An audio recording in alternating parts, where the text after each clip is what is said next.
Bleach 1000 year blood वार्क episode 1 की शुरुआत में हम रिसर्च ऑफ डेवलपमेंट का सीन देखते हैं, जहां पर मयूरी कुरोसुची से एक सोल रीपर पूछ रहा था इतने सारे होलोस का अटैक वर्ल्ड ऑफ लिविंग पर हो रहा है तो हमें क्या करना चाहिए। जिस पर मयूरी कुरोसुची कहते हैं इन सभी होलोस को आप वही संभाल सकते हैं। इसी के साथ सीन शिफ्ट होता है और हम देखते हैं वर्ल्ड ऑफ लिविंग का सीन, जहाँ पर दो सोल रीपर्स उन होलोस से लड़ने के लिए आए थे, जिनमें से एक का नाम सीनो होता है और एक का नाम रियोनोसुके यूकी, जिसे आगे से हम यूकी ही कहेंगे। यूकी सीनो से कहता है कि हमारा यहाँ पर आने का क्या मतलब है, जब काराकुरा टाउन के पास पहले से ही एक बहुत ही स्ट्रॉन्ग सब्स्टिट्यूट सोल रीपर है। जिस पर सीनो कहती है क्या हुआ, तुम डर रहे हो क्या? अगर उन्होंने हमें यहाँ पर भेजा है तो जरूर उनके पास कोई ना कोई कारण होगा, तो चलो अब तुम नॉर्थ साइड में जाओ और मैं ईस्ट साइड में जाती हूँ। जिस पर यूकी कहता है हम साथ में पेट्रोलिंग नहीं करने वाले। सीनो कहती है जाहिर सी बात है हम साथ में पेट्रोलिंग नहीं करने वाले, इसीलिए तो हम दो लोग यहाँ पर आए हैं। यह बोलने के साथ ही सीनो वहाँ से चली जाती है। इधर यूकी होलोस को ढूंढना स्टार्ट करता है, बट काफी समय तक ढूंढने के बाद भी उसे होलोस नहीं मिलते हैं। इसीलिए एक जगह पर बैठकर वो सोचने लगता है कि अच्छा ही होगा अगर मुझे होलोस ना मिले। बट तभी उसे एक होलो दिखता है, जिसे देखते ही यूकी वहाँ से भागने लगता है और बहुत ही ज्यादा डरते हुए सीनो से कांटेक्ट करने की कोशिश करता है। बट कई प्रयास के बाद भी वो सीनो से कांटेक्ट नहीं कर पा रहा था। आगे जैसे ही यूकी भागते हुए एक छत पर पहुंचता है, वहाँ पर उसे दो और होलो दिखते हैं, जिनके हाथ में इस वक्त सीनो देखकर यूकी डरते हुए उन होलो से लड़ाई करने की कोशिश करता है। बट जैसे ही वो अपनी जनपाक्टू निकालता है कि तभी उस पर पीछे से एक होलो हमला कर देता है। उस अटैक की वजह से यूकी के शरीर से बहुत ज्यादा ब्लड लॉस होता है और वो वहीं पर बेहोश होने लगता है। बेहोश होते ही यूकी सोच रहा था कि क्या मैं इतना कमजोर हूँ कि उस होलो के सिर्फ एक ही हमले से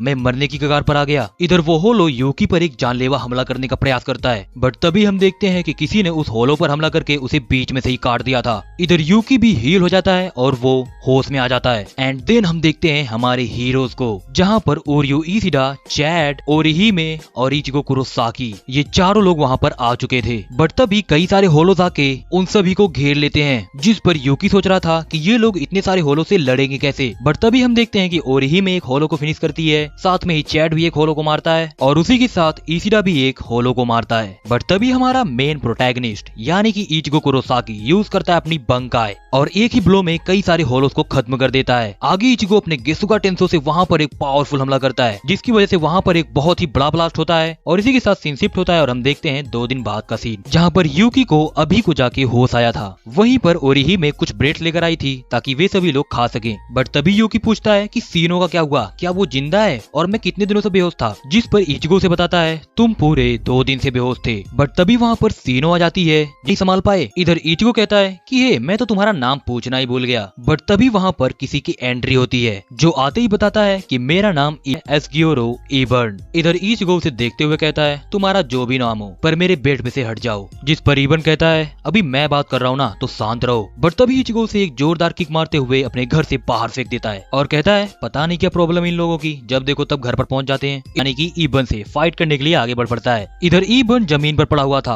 और वो खुद से ही बोल रहा था उसने मुझे बिना वार्निंग के किक मारी, उसकी हिम्मत कैसे हुई। बट तभी वहाँ पर आ जाता है इचिगो। आते इचिगो कहता है हे तुम्हारे मास्क को देख के लग रहा है कि तुम एक अरनकार हो। इधर अरनकार शब्द सुनते ही ईबर्न बहुत ज्यादा भड़क जाता है और इचिगो के सामने आते हुए कहता है आगे से कभी भी मुझे एक अरनकार से कंपेयर मत करना। और तभी वो एक लॉकेट निकालता है, जिसे देखते हुए इचिगो कहता है ये तो बिल्कुल उन सभी का स्पिरिचुअल प्रेशर कहीं पर गायब हो गया। बट हमें एक अजीब सी चीज दिखी। या बोलने के साथ ही वे सभी सोल रीपर्स इकाकू और यूमिचिका को कई सारे फुटप्रिंट्स दिखाते हैं, जो कि एक जगह पर आके खत्म हो गए थे। जिन्हें देखते हुए यूमिचिका कहता है इसका मतलब इन सभी को किसी होलो ने नहीं किडनैप किया है, ये काम रुकोन डिस्ट्रिक्ट के लोगों का ही है। पर आखिरकार वो ऐसा करेंगे क्यों। एक बार फिर से सीन शिफ्ट होता है और हम देखते हैं हेड कैप्टन यामामोटो के ऑफिस को, जहाँ पर एक सोल रीपर आके उन्हें कुछ इंपॉर्टेंट जानकारी देने वाला था। बट तभी अचानक से वो सोल रीपर मारा जाता है। इसी के साथ हम देखते हैं यामामोटो के सामने एक एविल ऑर्गेनाइजेशन को, जिसमें से एक बंदा बोल रहा था तुम्हारा नाम गिनर्यूसाई शिगेकुनी यामामोटो है, क्या मैंने सही पहचाना? तुम एक हेड कैप्टन हो पर फिर भी तुम्हारी सिक्योरिटी को ब्रीच करना बहुत आसान था, तुम्हारी सुरक्षा प्रणाली बहुत कमजोर है। जिस पर हेड कैप्टन यामामोटो कहते हैं जब तक मैं यहाँ पर हूँ तब तक किसी भी सिक्योरिटी की कोई जरूरत नहीं है, क्योंकि मुझे किसी से डर नहीं लगता। पर तभी वहाँ पर सासाकी भी आ जाता है, जिस पर एक जानलेवा हमला हुआ था। उसे देखते हुए उनमें से एक बंदा कहता है आज से सिर्फ 5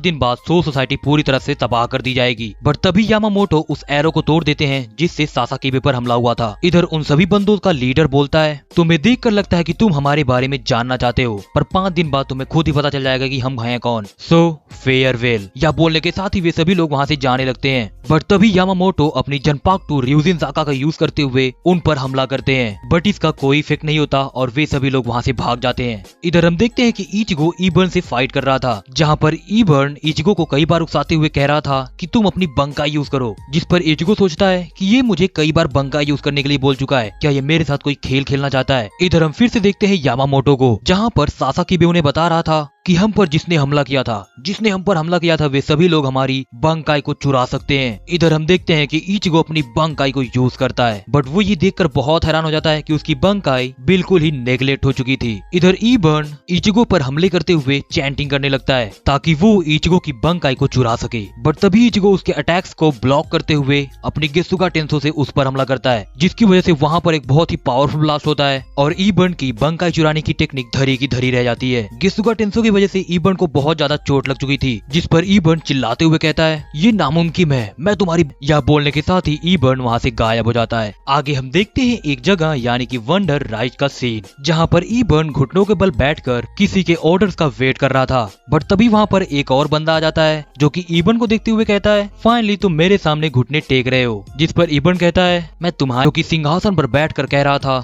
मैंने कितनी बार तुम लोगों को बोला है बेमतलब की बहस खुद में मत किया करो। तो चलो अब समय आ चुका है, अब इसे शुरू करते हैं। और इसी के साथ हम देखते हैं कि ईशिरा, ओरिहिमे और चैड और उनके साथ में ही वे दोनों सोल रीपर्स बैठकर ये डिस्कस कर रहे थे कि वो बंदा कौन था जिसने इचिगो पर हमला किया था और क्या इचिगो को उससे लड़ने में उनकी मदद की जरूरत पड़ेगी या नहीं। जिस पर ओरिहिमे ईशिरा की ओर देखते हुए कहती है, तुम इचिगो के बहुत ही अच्छे फ्रेंड हो, इसलिए तुम्हें इचिगो की बहुत फिक्र हो रही है। जिस पर ईशिरा कहता है, ऐसी बात बिल्कुल नहीं है। बट तभी वहाँ पर इचिगो कुरोसाकी आ जाता है, जिसे देखते हुए ओरिहिमे कहती है, तुम्हें चोट भी नहीं लगी, मतलब कि तुम्हें उस बंदे को हराने में कोई भी समस्या नहीं हुई होगी। जिस पर इचिगो कहता है, हाँ उसे हराना कुछ खास कठिन नहीं था, पर वो मेरे हाथ से निकल गया। बट तभी यूकी के सोल फोन यानी कि वो फोन जो सोल सोसाइटी ने उसे दिया था, उस पर एक मैसेज आता है, जो मैसेज सीधे रिसर्च ऑफ डेवलपमेंट से आया था, जहाँ पर उसे बताया जाता है कि मैं सिर्फ एक ही बार कहूंगा, ऑलमोस्ट अभी 57 मिनट पहले ही सोल सोसाइटी पर कुछ अनजान लोगों ने हमला किया था। उन्होंने हमला करके कोकुरियो गेट पर 162 सोल रीपर को वहीं पर मार डाला। फिर उन्होंने हेड कैप्टन यामामोटो पर हमला करने का प्रयास किया और इन सभी में लेफ्टिनेंट सासाकीबे मारे गए। इधर सासाकीबे की मौत की बातें सुनकर सभी लोग बहुत ज्यादा हैरान हो जाते हैं, क्योंकि यामामोटो के अलावा सिर्फ वही एक थे जो कि काफी समय से सोल सोसाइटी को सर्व कर रहे थे। फिर हमें अगले दिन का सीन दिखाया जाता है, जहाँ पर इचिगो अपने बेड पर बैठकर सोच ही रहा था कि सासाकीबे के साथ ऐसा किसने किया। आखिरकार उन सभी बंदों को जिन्होंने सोल सोसाइटी पर हमला किया था हमसे चाहिए क्या। और आज इचिगो का काराकुरा टाउन में पेट्रोलिंग करने का बिल्कुल भी मूड नहीं था, बट फिर भी वो अपने मन को मारते हुए काराकुरा टाउन में पेट्रोलिंग करने के लिए निकल पड़ता है। अभी जिसको पेट्रोलिंग का मतलब नहीं पता उसे बता दूं कि इचिगो सिर्फ एक चक्कर मारने के लिए गया है, ताकि वो श्योर कर सके कि कोई होलो काराकुरा टाउन में प्रेजेंट नहीं है। इचिगो होलोस को ढूंढते हुए आगे ही जा रहा था कि तभी वहाँ पर अचानक से गारगंटा का गेट ओपन होता है और वहाँ से निकलती है नेल। अभी जो लोग नेल को भूल चुके हैं उन्हें बता दूं कि नेल एक फॉर्मर स्पाइडर रह चुकी है और वो इचिगो को हुएको मुंडो में मिली थी जब इचिगो ओरिहिमे को बचाने के लिए गया था। आते ही नेल इचिगो के ऊपर कूद पड़ती है, जिसकी वजह से इचिगो जमीन पर गिर पड़ता है। इचिगो नेल से पूछता है, क्या हुआ, हम लोगों को तो काफी दिन हो गए मिले, पर तुम अचानक से क्यों चली आई। जिस पर नेल रोते हुए कहती है कि हुएको मुंडो पर किसी ने हमला कर दिया। सीन शिफ्ट होता है और हम देखते हैं वंडर राइक का सीन, जहाँ पर योवैक अपने गद्दी पर बैठा हुआ था। उसके सामने ही लूडास फ्रीगन था, जिसे हमने ऑलरेडी पिछले एपिसोड में देखा था। लूडास योवैक को बताता है कि 5 दिन में हमारी बैटल स्टार्ट होने वाली है। जिस पर योवैक कहते हैं, सिर्फ 5 दिन। जिस पर लूडास कहता है, हाँ 5 दिन हमारे लिए बहुत होगा, 5 दिन में हम अपनी प्रिपरेशन काफी अच्छे से कर लेंगे। योवैक कहते हैं, तुम ये अपनी भविष्यवाणियां करना बंद कर दो। 2 दिन पहले भी तुमने मुझसे कहा था कि सोल्स की इम्बैलेंस की वजह से सोल सोसाइटी और लिविंग वर्ल्ड ये दोनों कोलाइड होकर तबाह हो जाएंगी, पर ऐसा बिल्कुल नहीं हुआ। तो इसीलिए मुझे भविष्य में रखना बंद करो, मुझे फिलहाल प्रेजेंट में जीना है। तुम्हारे पास मेरे लिए कुछ और और है बताने के लिए, तुम तो सिर्फ और सिर्फ एक निराशा हो। यह बोलने के साथ ही योवैक लूडास को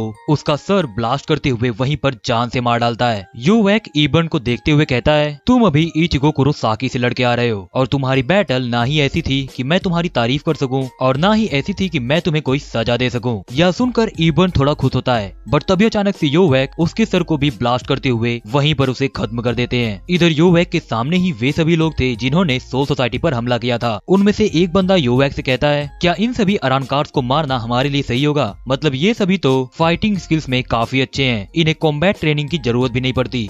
मेरे पास अभी ऐसे बहुत से अरानकार्स हैं जो इस बैटल में हमारे लिए किसी न किसी काम तो जरूर आ जाएंगे। इधर हम देखते हैं इचिगो को, जो कि निल से पूछ रहा था कि हुएको मुंडो में हमला किसने किया, बट तभी वहाँ पर कहीं से आ जाता है पेसे। अब पेसे को अगर आप लोग भूल चुके हैं तो बता दूं कि पेसे भी निल का ही एक टीममेट था। इधर हम देखते हैं सोल सोसाइटी का सीन, जहाँ पर लेफ्टिनेंट सभी कैप्टन और सोल रिपर्स आए थे। वहीं उनके फ्यूनरल में ही हेड कैप्टन यामामोटो भी बहुत उदास लग रहे थे, क्योंकि सासाकीबे यामामोटो के बहुत करीब थे। आगे हम वर्ल्ड ऑफ लिविंग का सीन देखते हैं, जहाँ पर इचिगो के रूम में उसके सभी दोस्त यानी कि चैड, इसिडा और ओरिहिमे वे सभी लोग प्रेजेंट थे। उनके साथ में ही नेल और पेसे भी थे। पेसे उन सभी को बताता है कि मास्टर उल्कियोरा और किंग बैरगन के बाद हुएको मुंडो की कमांड मास्टर टायर हेलिबल ने संभाली थी, पर तभी लेडी हेलिबल पर किसी ने बहुत ही खतरनाक हमला कर दिया। वो हमला इतना पावरफुल था कि लेडी हेलिबल उसके सामने टिक ही नहीं पाती। इसीलिए हेलिबल नेल और उसके सभी दोस्तों को वहाँ से भागने के लिए कहती है। यह सुनते ही पेसे और नेल के साथ ही दंदो चाका ये तीनों लोग वहाँ से भाग जाते हैं। इधर हम देखते हैं कि पेसे बताता है कि वो लोग लेडी हेलिबल को अपने साथ ले गए। पेसे इचिगो से मदद मांगते हुए कहता है कि हमारे साथ हुएको मुंडो चलो और हमारी मदद करो इचिगो कुरोसाकी। जिस पर इचिगो कहता है, अब तुम मुझसे मदद मांग रहे हो तो मैं मना तो करूंगा नहीं। यह बोलने के साथ ही इचिगो और उसके सभी फ्रेंड्स पेसे की मदद करने के लिए रेडी हो जाते हैं। बट तभी इसिडा उन सभी को कहता है कि मैं इस बार हुएको मुंडो में नहीं जा सकता, क्योंकि तुम सभी को तो पता ही है कि मैं एक क्वेंसी हूँ और क्वेंसी को होलोस और अरानकार्स को डिस्ट्रॉय करने के लिए बनाया गया था। जिस पर इचिगो कहता है, मैं समझ गया, तुम फिक्र मत करो, इस बार हम तुम्हारे बिना भी वहाँ पर सब कुछ मैनेज कर लेंगे। बट तभी इसिडा उन सभी को बताने की कोशिश करता है कि इस बार उनका सामना जिस अपोनेंट से हो रहा है वो बहुत खतरनाक है। बट इचिगो उससे कहता है, तुम फिक्र मत करो, अपन देख लेगा। बट तभी वहाँ पर आ जाते हैं कीसुके उराहारा, जो कि इचिगो की रूम की खिड़की पर बैठते हुए कहते हैं, तुम लोगों के बीच में तो काफी इंपॉर्टेंट कन्वर्सेशन हो रही है, तो क्या इसमें मेरी कोई मदद चाहिए? मैं तुम सभी को हुएको मुंडो पहुंचा सकता हूँ। आगे हम देखते हैं कि वे सभी लोग यानी कि इचिगो, चैड, ओरिहिमे, उनके साथ में ही नेल और पेसे कीसुके उराहारा के साथ मिलकर हुएको मुंडो में जा रहे थे गारगांटा का यूज करते हुए। जहाँ पर उराहारा इचिगो को बताते हैं कि मैंने पहले ही काराकुरा टाउन में कई सारी अनयूजुअल एक्टिविटीज को नोटिस किया, इसीलिए मैं तुम्हारे पास आया, क्योंकि हाल ही में सोल सोसाइटी पर भी हमला हुआ और हाल ही में तुम्हारे ऊपर भी हमला हुआ और इससे पहले कुछ होलोज ने भी एक साथ मिलकर हमला किया था। इसीलिए मुझे ये सभी चीजें कहीं न कहीं से कनेक्टेड लग रही हैं। यह बोलने के साथ ही वे सभी लोग हुएको मुंडो के एंट्रेंस से पहुंच जाते हैं, यानी कि वे सभी लोग गारगांटा के गेट से बाहर निकलते हैं। इधर हम देखते हैं हुएको मुंडो में कुछ लोग होलोस और अरानकार्स को कैदी बनाकर लेकर जा रहे थे, बट तभी वहाँ पर कीसुके उराहारा और उनके साथ में ही हमारे मेन हीरोज आ जाते हैं। इधर उनमें से एक ऑफिसर को डाउट होता है कि उसी ने किसी की आवाज सुनी, बट तभी कीसुके उराहारा और बाकी सभी लोग छुप जाते हैं, जिसकी वजह से वे सभी लोग उनकी नजर में आने से बच जाते हैं। इधर पेसे बताता है कि जब हम हुएको मुंडो से भाग रहे थे तब दंदो चाका उन सभी के साथ पकड़ा गया था। जिस पर इचिगो कहता है, वे सभी लोग जो बंदी बन के अभी जा रहे हैं, क्या दंदो चाका उसमें होगा? पेसे कहता है, नहीं, दंदो चाका उनके साथ बिल्कुल नहीं है। इधर उराहारा कहते हैं, तुम सही कह रहे हो, क्योंकि एक बार अपने पीछे मुड़ के देखो। और जैसे ही वे लोग पीछे मुड़ के देखते हैं, उन सभी को दिखती हैं सिर्फ और सिर्फ लाशें, जो कि होती हैं अरानकार्स और होलोस की, जिन्हें देखते हुए पेसे कहता है, कहीं दंदो चाका भी इसी में मारा ना गया हो। बट तभी उसकी नजर एक फ्लेम पर जाती है, जिसे देखते हुए पेसे बताता है कि ये जो फ्लेम है ये रेसी की बनी हुई है, जो कि मोस्टली क्वेंसी यूज करते हैं और ऐसी पावर के खिलाफ हम सभी कुछ भी नहीं कर सकते। बट तभी इचिगो कहता है, चलो अच्छा, जो अरानकार्स बंदी होकर गए हैं हम उन्हें बचाते हैं। जिस पर पेसे उन्हें रोकते हुए कहता है कि दंदो चाका उनके साथ नहीं है। बट इचिगो बीइंग इचिगो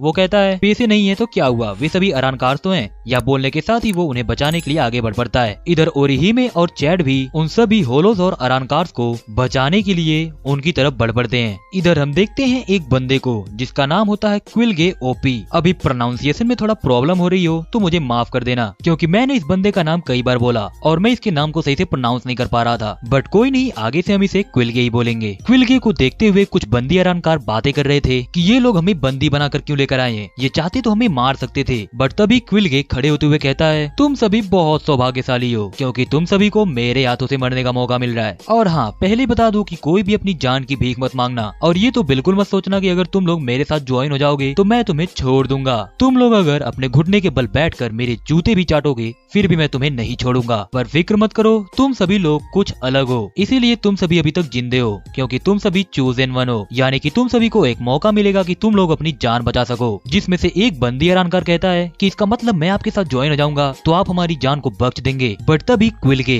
उस अरानकार को जान से मार डालता है और फिर कई सारे अरानकार को मारते हुए कहता है, मैंने पहले ही कहा ना कि मैं तुम सभी की जान बख्शने वाला नहीं हूँ, और अगर तुम्हें अपनी जान बचानी है तो तुम्हें एक एंट्रेंस एग्जाम देना पड़ेगा। यह बोलने के साथ ही क्विलगो उन सभी बंदी अरानकार को जान से मार डालता है। बट तभी उनमें से दो अरानकार निकलते हैं, जिनमें से एक का नाम मेनोली और एक का नाम लोली होता है। अब इन दोनों को अगर आप लोग भूल चुके हैं तो बता दूं कि ये दोनों के दोनों हम लोगों के चहेते यानी कि लॉर्ड आइदेन की टीम मेंबर रह चुकी हैं। मेनोली और लोली कहती हैं, तुम्हारी हिम्मत कैसे हुए को मुंडो पर हमारे रहते हुए हमला करने की। बट तभी क्विलगो उन्हें भी जख्मी करके बेहोश कर देता है। आगे क्विलगो के साथ कुछ मौजूद लोग पूछते हैं, इन्हें मार दे क्या? जिस पर क्विलगो उन्हें बताता है, नहीं इन्हें मारना मत, मतलब इन्हें जान से मत मारना, बट इतना मार देना कि इनको इनकी औकात पता चल जाए। यह बोलने के साथ ही क्विलगो वहाँ से जाने लगता है। जाते हुए क्विलगो सोच रहा था कि आइदेन ने अपनी टीम में कैसे अरानकार्स रखे थे, इन्हें हराने में तो मुझे बिल्कुल भी समस्या नहीं हुई। मुझे तो ऐसा लगता है कि इन्हीं अरानकार्स की वजह से ही आइदेन भी मारा गया। बट तभी हम देखते हैं वहाँ पर कत्लेआम हो जाता है, जहाँ पर क्विलगो के सभी टीम मेंबर्स मारे जाते हैं। एंड देन हम देखते हैं टायर हेलिबल के कुछ टीम मेंबर्स को, जिनमें से एक का नाम मिलारोस, एक का नाम सुनसुन और एक का नाम अपाची होता है। अभी इन तीनों को भी आप लोगों ने पहले देखा ही होगा, जिन्हें हम सभी के चहेते सोल रिपर्स ने ऑलरेडी डिफीट कर दिया था। बट समहाउ ये सभी लोग अभी तक जिंदा थे। वे तीनों आते ही वहाँ पर कत्ले आम मचाने लगती हैं। बट क्विलगो वहाँ पर उन सभी को लड़ते हुए देख रहा था और उनकी फाइट को आराम से एंजॉय कर रहा था। जिस पर अपाची क्विलगो के पीछे आते हुए कहती है, तुम हमें अंडर एस्टिमेट क्यों कर रहे हो? या बोलने के साथ ही अपाची क्विलगो से बैटल करने लगती है। इधर हम देखते हैं सोल सोसाइटी का सीन, जहाँ पर हेड कैप्टन यामामोटो बैठे हुए थे और उन्हीं के पास सभी कैप्टन लाइन लगाकर खड़े थे। जहाँ पर आकोन उन्हें बताता है कि सोल सोसाइटी पर जिस रेबेलियन आर्मी ने हमला किया था वो कोई ऐसी वैसी आर्मी नहीं थी। उन्होंने पहले ही हुएकोमुंडो में हमला करके कई सारे होलोज और अरानकार्स को मार डाला, जिसकी वजह से हुएकोमुंडो और वर्ल्ड ऑफ लिविंग की सोल्स का इम्बैलेंस हो गया। यह बताने के साथ ही आकोन वहाँ से चला जाता है और वहाँ पर आते हैं Mayuri Kurotsuchi. Mayuri head captain Yamamoto को बताते हैं कि ऑलमोस्ट सभी जानकारियां तो आकोन ने दे ही दी, बट एक ऐसी बात है जो मैं आप सभी को बताना चाहता हूँ। जिस रेबेलियन आर्मी ने हम सभी पर हमला किया था, यानी कि सोल सोसाइटी पर हमला किया था, वो कोई और नहीं बल्कि क्वेंसी का ही एक ग्रुप है। इधर हम देखते हैं एक बार फिर से हुएकोमुंडो का सीन, जहाँ पर क्विलगो ने मिलारोस, सुनसुन और अपाची इन तीनों को हरा दिया था। बट तभी वहाँ पर पहुँच जाता है हमारा मेन प्रोटैगनिस्ट यानी कि इचिगो कुरोसाकी। क्विलगे इचिगो को देखते हुए कहता है, इचिगो कुरोसाकी, मैं तुम्हें पहचानता हूँ, हमारी लिस्ट में तुम एक काफी बहुत बड़े थ्रेट माने जाते हो, तो इसीलिए आज मैं तुम्हें खत्म कर दूंगा। इधर इचिगो उसकी बातें सुनकर बहुत हैरान हो जाता है और कहता है, मैं तुम्हारे लिए खतरा माना जाता हूँ, पर मैंने किया ही क्या है? बट तभी क्विलगे के साथ मौजूद कुछ लोग इचिगो पर हमले करने लगते हैं, जिनकी टेक्निक को देखते हुए इचिगो सोचता है ये सभी लोग क्योरेन काकू का यूज कर रहे हैं, जो कि स्पेशली एक क्वेंसी यूज करता है, जिसे इचिगो ने पहले इसिडा को यूज करते हुए देखा था। बट तभी इचिगो उन सभी को बहुत ही इजीली डिफीट कर देता है, जिसे देखते हुए क्विलगे कहता है, क्या तुम्हें पता है एक क्वेंसी की सबसे पावरफुल टेक्निक क्या होती है? वो होती है लेट्स स्टाइल ले। इधर यह नाम सुन के इचिगो बहुत हैरान हो जाता है, क्योंकि उसे भी पता था कि ये क्वेंसी इसका यूज करके कितना ज्यादा पावरफुल हो सकता है। बट तभी क्विलगे इचिगो पर एक जोरदार हमला करता है, जिसकी वजह से वहाँ पर एक बहुत ही पावरफुल ब्लास्ट होता है। बट तभी हम देखते हैं कि क्विलगे ने जिससे इचिगो पर अटैक किया था, यानी कि वो रेसी, उसी रेसी का यूज करते हुए इचिगो क्विलगे पर ही हमला कर देता है। अच्छा हुआ तुम लोग आ गए, ये लो नेल को संभालो। या बोलने के साथ ही वो नेल चैड और ओरिहिमे को दे देता है। इधर क्विलगे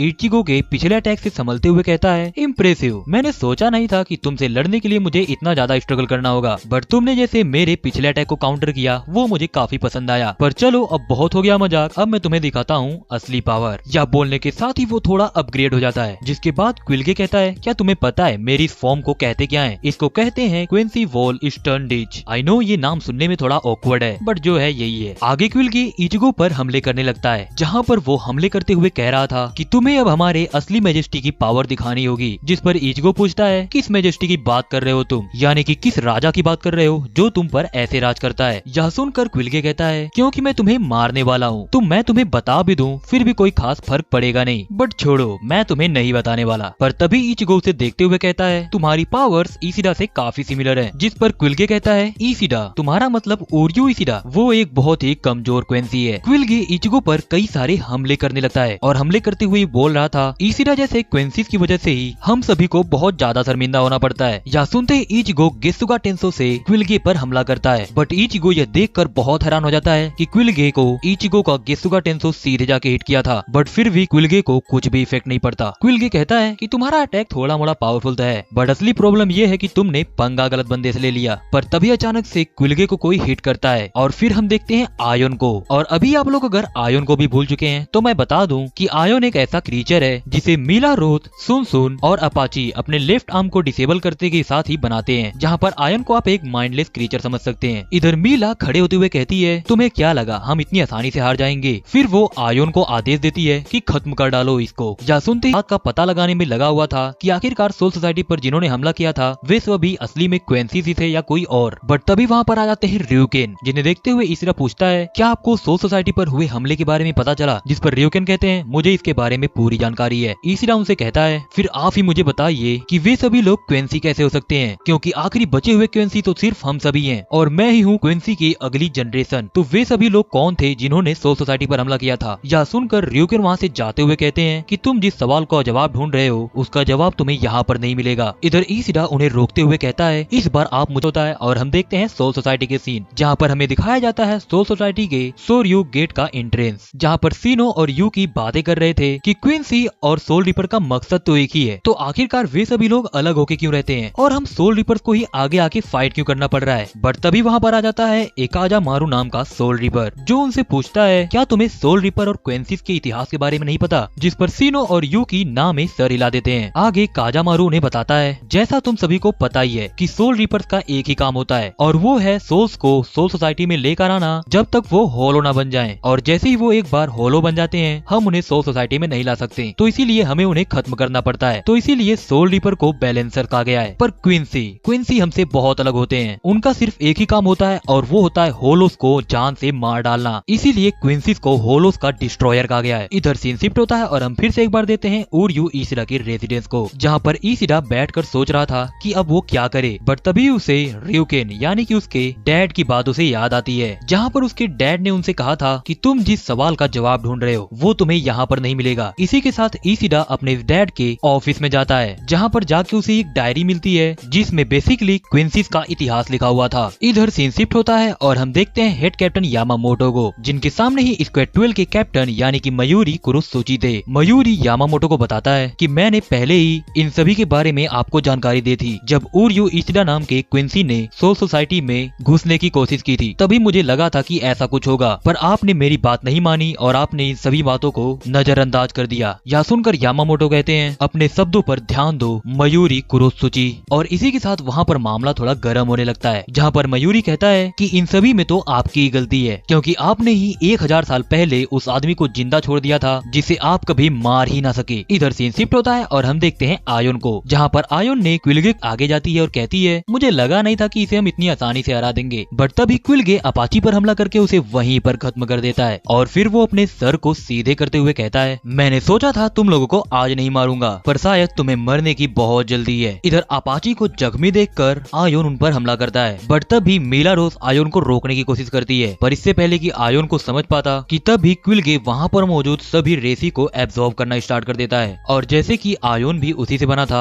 इसीलिए आयोन भी एब्जॉर्ब होके क्विल्गे के अंदर चला जाता है। इधर क्विल्गे एब्जॉर्ब करते हुए वहाँ पर मौजूद सभी रेसी को अपने अंदर फोकस करने लगता है और बिल्कुल ही एक न्यू फॉर्म को अचीव करता है। पर तभी वहाँ से मीला रोज और सुन भागने लगती हैं, जिन्हें देखते हुए क्विल्गे कहता है तुम लोगों का निर्णय काफी अच्छा है, पर शायद निर्णय लेने का समय गलत है। यह बोलने के साथ ही वो मीला रोज और सुन उन दोनों के अंदर मौजूद रेसी को एब्जॉर्ब करना स्टार्ट कर देता है, पर तभी क्विल्गे पर उसके पीछे से कोई हमला करता है और फिर हम देखते हैं इचिगो को, जिसने अपनी जनपाक्टो का यूज करते हुए क्विल्गे के सर पर मौजूद उस एंटीना को तोड़ दिया था, जिससे वो वहाँ पर मौजूद रेसी को एब्जॉर्ब कर रहा था। इचिगो कहता है कि मैं अगर इस एंटीना को तोड़ काफी जल्दी पता लगा लिया, सच में तुमसे डील करना बहुत मुश्किल है, पर देखो तो तुमने मुझ पर अपनी बंकाई से हमला किया, अभी तक तुम्हारी बंकाई तुम्हारे पास कैसे है। वही दूसरी तरफ हम देखते हैं पेज से कि इस के उराहारा के साथ मिलकर इचिगो की तरफ आ रहा था, जहाँ पर पेसे को दंधो चाका मिल चुका था। क्योंकि दंधो चाका अभी तक मारा नहीं था, उसने खुद को रेत में छिपा लिया था, इसीलिए वो बच गया था। पेसे उराहारा से कहता है कि अगर इचिगो ऐसे ही फाइट करता रहा तो हमें उन सभी का तो नहीं पता, बट इचिगो वेकोमुंडो को जरूर तबाह कर देगा। जिस पर उराहारा कहते हैं अब कुछ नहीं हो सकता, तुम ही तो इचिगो को यहाँ पर लेकर आए थे ताकि तुम दंधो चाका को बचा सको। पेसे कहता है यार बच तो गया दंधो चाका, अब कितना बचाएं इसे। सीन शिफ्ट होता है और हम देखते हैं सोल सोसाइटी के एक गेट के एंट्रेंस पे, जहाँ पर काजामुरा सीनो और यूकी से कह रहे थे कि तुम्हें फिक्र करने की कोई जरूरत नहीं है। स्क्वाड 11 ने इस गेट को बहुत ही अच्छे से प्रोटेक्ट करके रखा है। बट तभी वहाँ पर एक पावरफुल ब्लास्ट होता है और जमीन के अंदर से रेजी का बना हुआ पिलर्स बाहर आने लगते हैं। ये पिलर सोल सोसाइटी के अंदर सभी जगहों से निकल रहे थे। इधर यामामोटो भी सोल सोसाइटी की हालात को अच्छे से देख रहे थे, जिन्हें देखते हुए यामामोटो कहते हैं समय आ चुका है। बट तभी हम देखते हैं कि कोई लेफ्टिनेंट कीरा पर हमला करके उन्हें वहीं पर मार डालता है। और तभी वहाँ पर एक सोल रिपर कुछ चेक करते हुए बोलता है कि ये मैचिंग 98% तक सही है, मतलब कि ये सभी लोग क्वेंसी हैं। बट तभी वहाँ पर कत्ले आम हो जाता है, जिसमें बहुत सारे सोल रिपर्स मारे जाते हैं। एंड तभी वहाँ पर ईस्टर्न राइटर नाम के ग्रुप के कुछ मेंबर्स आते हैं। आते ही सभी कहते हैं कि हमें सीधा ऑर्डर मिला है कि हम तुम सभी को जान से मार डालें, तो अब मौत का तांडव देखने के लिए तैयार हो जाओ। और इसी के साथ देखते हैं कि सोल सोसाइटी में ऑलमोस्ट 1000 सोल रिपर से भी ज्यादा लोग मारे जा चुके हैं और सोल सोसाइटी पूरी तरह से तबाह होने की कगार पर आ चुकी है। और तभी हम देखते हैं लेफ्टिनेंट काजामुरा को, जो कि एक ईस्टर्न राइटर से डरते हुए बोल रहे थे कि आगे मत बढ़ना। और वो ईस्टर्न राइटर कोई और नहीं बल्कि जुग्राम होता है। जुग्राम आगे बढ़ते हुए कहता है कि अगर तुम्हें मुझे धमकी देनी है तो अच्छे से दो। और इसी के साथ वो वहीं पर काजामुरा को बीच में से ही काट देता है। सीन शिफ्ट होता है और हम देखते हैं कैप्टन रोज को, जहाँ पर उन्हें खबर मिल चुकी थी कि कई सारे सोल रिपर्स मारे जा चुके हैं और उन्हीं के साथ में ही लेफ्टिनेंट कीरा और काजामुरा ये लोग भी मारे जा चुके हैं। उनके सामने इस वक्त एक और ईस्टर्न राइटर होता है जिसका नाम नाजा कुप है। आई नो ये सुनने में थोड़ा ऑकवर्ड लग रहा है, इसलिए आगे से हम इसे यू बुलाएंगे क्योंकि ईस्टर्न राइटर ग्रुप में इसका नाम यू ही है। यू कैप्टन रोज से कहता है क्या हुआ, किसी कॉमरेड के मरने का दुख हो रहा है क्या? जिस पर कैप्टन रोज कहते हैं दुख तो तुम्हें होगा यहाँ पर आने का क्वेंसी। सीन शिफ्ट होता है और हम देखते हैं स्क्वाड 3 के बैरक्स को, जहाँ पर एक और ईस्टर्न राइटर जिसका नाम होता है एज नोट, बट जनरली उसे हम एफ ही बुलाएंगे, वो वहाँ पर कई सारे सोल रिपर्स को जान से मार रहा था। सोल रिपर्स को मरते देखकर वहाँ पर मौजूद कुछ बचे हुए सोल रिपर्स भागने लगते हैं क्योंकि उन्हें रियलाइज हो चुका था कि वो इसके सामने बिल्कुल नहीं टिकने वाले। पर तभी वहाँ पर एक सोल रिपर रुकते हुए कहता है हे तुम सभी लोग भाग क्यों रहे हो? हम सभी स्क्वाड 3 के मेंबर्स हैं, अगर हम खुद को भी नहीं बचा सकते तो हम दूसरों को कैसे बचाएंगे? भागना बंद करो। बट तभी हम देखते हैं कि एफ उस सोल रिपर की तरफ बढ़ रहा था। अब इस बंदे की जेंडर में कंफ्यूज मत होना क्योंकि ना ही ये मेल है और ना ही फीमेल। एफ यानी कि नोट उस सोल रिपर की तरफ बढ़ते हुए उसे जान से मारने वाला था। बट तभी वहाँ पर एंट्री होती है लेफ्टिनेंट रेंजी अबाराई की, जो सोल रिपर से कहते हैं कि तुम पीछे हट जाओ, इसे मैं संभाल लूंगा। सीन शिफ्ट होता है और हम देखते हैं स्क्वाड 7 को, जहाँ पर स्क्वाड 7 पर भी कई सारे हमले हो रहे थे, जो कि एक ईस्टर्न राइटर जिसका नाम होता है बम्बीटा बास्टरबाइन यानी कि ई कर रही थी। इस वक्त बम्बीटा से कैप्टन कामामुरा फाइट कर रहे थे, जहाँ पर कैप्टन कामामुरा बम्बीटा से कहते हैं तुम्हारे जैसी फुद्दू सी लड़की आखिरकार रिबेलियन आर्मी का हिस्सा कैसे हो सकती है और तुमने सोल सोसाइटी पर हमला कैसे किया? जिस पर बम्बीटा कहती है तुम्हारे जैसा डॉगी एक कैप्टन कैसे हो सकता है? इधर हम देखते हैं कि बाकी सभी कैप्टन भी एक एक ईस्टर्न राइटर के साथ लड़ रहे थे, जैसे कि कैप्टन सुनसुई, कैप्टन तोशिरो और बाकी सभी कैप्टन। सीन शिफ्ट होता है और हम एक बार फिर से देखते हैं रेंजी अबाराई को, जहाँ पर वो एफ यानी कि नोट पर हमला करने वाला था, बट तभी उसके पीछे से एक और ईस्टर्न राइटर उस पर हमला कर देता है। पर इस हमले से रेंजी को बचा लेते हैं कैप्टन ब्याकोयाकुची। कैप्टन ब्याकोया वहाँ पर आते हुए कहते हैं होल्ड बैक मत करो रेंजी, ये सभी लोग हमें यहाँ पर मारने के लिए आए हैं तो हमें भी इन्हें मारना ही होगा, तो इसीलिए अपनी पूरी पोटेंशियल पर काट नहीं पा रहा है। बट तभी नोट के हाथ में चोट लग जाती है। इधर नोट के साथ में ही एक और ईस्टर्न राइटर था जो कि उससे कहता है थोड़ा संभल कर फाइट करो। बट तभी कैप्टन ब्याकोया कहते हैं तुम्हें पहले खुद को संभालना चाहिए। और इसी के साथ कैप्टन ब्याकोया का अटैक सीधे जाके उस ईस्टर्न राइटर को हिट करता है और वो वहाँ से नीचे गिर पड़ता है। इधर हम देखते हैं स्क्वाड 10 को यानी कि कैप्टन तोशिरो की टीम को, जहाँ पर वे सभी लोग भी एक ईस्टर्न राइटर से फाइट कर रहे थे। उससे फाइट करते हुए कैप्टन तोशिरो कहते हैं आज मैंने यहाँ पर अपने कई सारे कॉमरेड्स को मरते हुए देखा है, तो आज मैं होल्ड बैक नहीं करने वाला। यह बोलने के साथ ही वे दोनों फाइट करने लगते हैं, बट यहाँ पर क्लियरली कैप्टन तोशिरो उस ईस्टर्न राइटर के सामने कमजोर पड़ रहे थे। सीन शिफ्ट होता है और हम देखते हैं एक बार फिर से इन सभी ने सोल सोसाइटी में घुसकर लेफ्टिनेंट सासाकीबो को मारा और फिर सोल सोसाइटी पर हमला करके कई सारे सोल रिपर्स को मार डाला। तो मैं इन्हें ऐसे नहीं जाने दे सकता और इसीलिए हमें इनकी सीलिंग तोड़ने का कोई ना कोई तरीका तो ढूंढना ही पड़ेगा। पर मैं चाहता हूँ कि अगर मेरी बंकाई सील हो जाए तो तुम अपनी बंकाई का यूज करते हुए इसे खत्म कर देना। यह सुनकर रेंजी थोड़ा सोचने लगता है, पर फिर वो कहता है ठीक है जैसा आप कहें। और इसी के साथ कैप्टन ब्याकोयाकुची कहते हैं बंकाई सेनबोन जाकुरा कागेयोशी। उनके यह बोलते ही उनका बंकाई बहुत ही ब्यूटीफुल वे में रिलीज हो जाता है। इधर इधर बाकी सभी कैप्टन भी स्टर्न रीडर से फाइट कर रहे थे और उन्होंने भी अपने बंकाई का यूज कर दिया था, जैसे कि कैप्टन सोइफोन, कैप्टन कोमामुरा और कैप्टन तोशिरो। बट तभी अचानक से उन सभी कैप्टन की बंकाई कहीं पर गायब हो जाती है। इधर कैप्टन ब्याकुया कुचकी भी बहुत ज्यादा हैरान थे क्योंकि वो अपने बंकाई को सेंस ही नहीं कर पा रहे थे और फिर वो समझते हुए कहते हैं, हम सभी गलत थे, ये लोग हमारी बंकाई को सील नहीं कर रहे बल्कि ये तो उसे चुरा रहे हैं। इधर हम देखते हैं कैप्टन तोशिरो को, जहाँ पर वो इस वक्त अपने बंकाई को सेंस ही नहीं कर पा रहे थे। वो अपनी जनपाक टू ह्योरीमारू से कहते हैं, क्या हुआ, मैं तुम्हें महसूस क्यों नहीं कर पा रहा। और तभी वो वहाँ पर मौजूद लेफ्टिनेंट रंगीकू से कहते हैं, जल्दी से टेंटेकुरा का यूज करते हुए सभी कैप्टन को बता दो कि वे सभी अपनी बंकाई ना यूज करें क्योंकि हमारे दुश्मन समहाउ हमारी बंकाई को चुरा ले रहे हैं। यह सुनते ही रंगीकू वहाँ पर टेंटेकुरा का यूज करते हुए पूरे सोल सोसाइटी में सभी कैप्टन को ये बात बता देती है। इधर मयूरी कुरोसुची एनालिसिस कर रहे थे कि उन्हें आगे क्या करना है, बट तभी ये खबर सुनते ही वो कहते हैं, ये गधे कहीं के, इन्हें तब तक वेट करना चाहिए था जब तक मैं अपनी एनालिसिस न कंप्लीट कर लेता। अगर इन्होंने वेट किया होता तो इनकी बंकाई अभी तक इनके पास होती। इधर हम देखते हैं कि बाकी सभी कैप्टन जैसे कि केम्पाची चराकी, कैप्टन ओनोहाना और हेड कैप्टन यामामोटो, इन सभी को भी ये बातें पता चल चुकी थी, जहाँ पर उन्हें पता चल चुका था कि स्क्वाड 2, 6 और 7 इन सभी के कैप्टन भी अपनी बंकाई को खो चुके हैं। इधर हम देखते हैं कैप्टन सुनसुई को, जहाँ पर वो भी एक ईस्टर्न रीडर से फाइट कर रहे थे, जहाँ पर उनका अपोनेंट ईस्टर्न रीडर गन्स का यूज कर रहा था। अभी इसकी एबिलिटी काफी हद तक सिमिलर है स्पार्टा नंबर 1 यानी कि कोएटे स्टार्क से। अभी स्टार्क तो आप लोगों को याद ही होगा, अरे हाँ वही जिसे कैप्टन सुनसुई ने हराया था। वो ईस्टर्न रीडर सीधे सुनसुई पर हमला करके उनकी एक आंख को फोड़ देता है, जिस पर सुनसुई कहते हैं, काफी उत्सुक लग रहे हो तुम, पर तुम्हारे जैसे एनिमी के खिलाफ बिना बंकाई के लड़ा भी नहीं जा सकता, तो किसी न किसी के तो अपना बंकाई सेक्रीफाइस करना ही होगा, पर फिलहाल तुमसे ऐसे ही लड़के देखता हूँ। इधर हम देखते हैं रेंजी को, जहाँ पर उस पर हमला करने के लिए नोट आगे बढ़ रहा था। रेंजी अपनी बंकाई को यूज करने वाला था, बट तभी कैप्टन ब्याकुया उसे रोक लेते हैं और कहते हैं, अपनी बंकाई को वेस्ट मत जाने दो रेंजी, फिलहाल हमारी प्रायोरिटी यही होनी चाहिए कि हम तुम्हारी बंकाई को बचा सकें। जिस पर रेंजी चिल्लाते हुए कहता है, सर पूरी रिस्पेक्ट के साथ मैं आपसे पूछता हूँ कि हम इनसे बिना अपनी बंकाई की कैसे फाइट करेंगे। इधर हम देखते हैं रिसर्च ऑफ डेवलपमेंट का सीन, जहाँ पर आकोन वहाँ पर मौजूद एक रिसर्चर से कहता है, जल्दी से इचिगो कुरोसाकी से कांटेक्ट करो। इसी के साथ वो सीधे किसके उराहारा को कॉल करता है, जहाँ पर किसके उराहारा उसे बताते हैं कि इचिगो फिलहाल ऐसी कंडीशन में नहीं है कि वो तुमसे बात कर सके, क्योंकि वो इस वक्त एक क्वेंसी से फाइट कर रहा है, जो कि ये क्लेम करता है कि वो हुएको मुंडो का राजा है। बट समहाउ वो क्वेंसी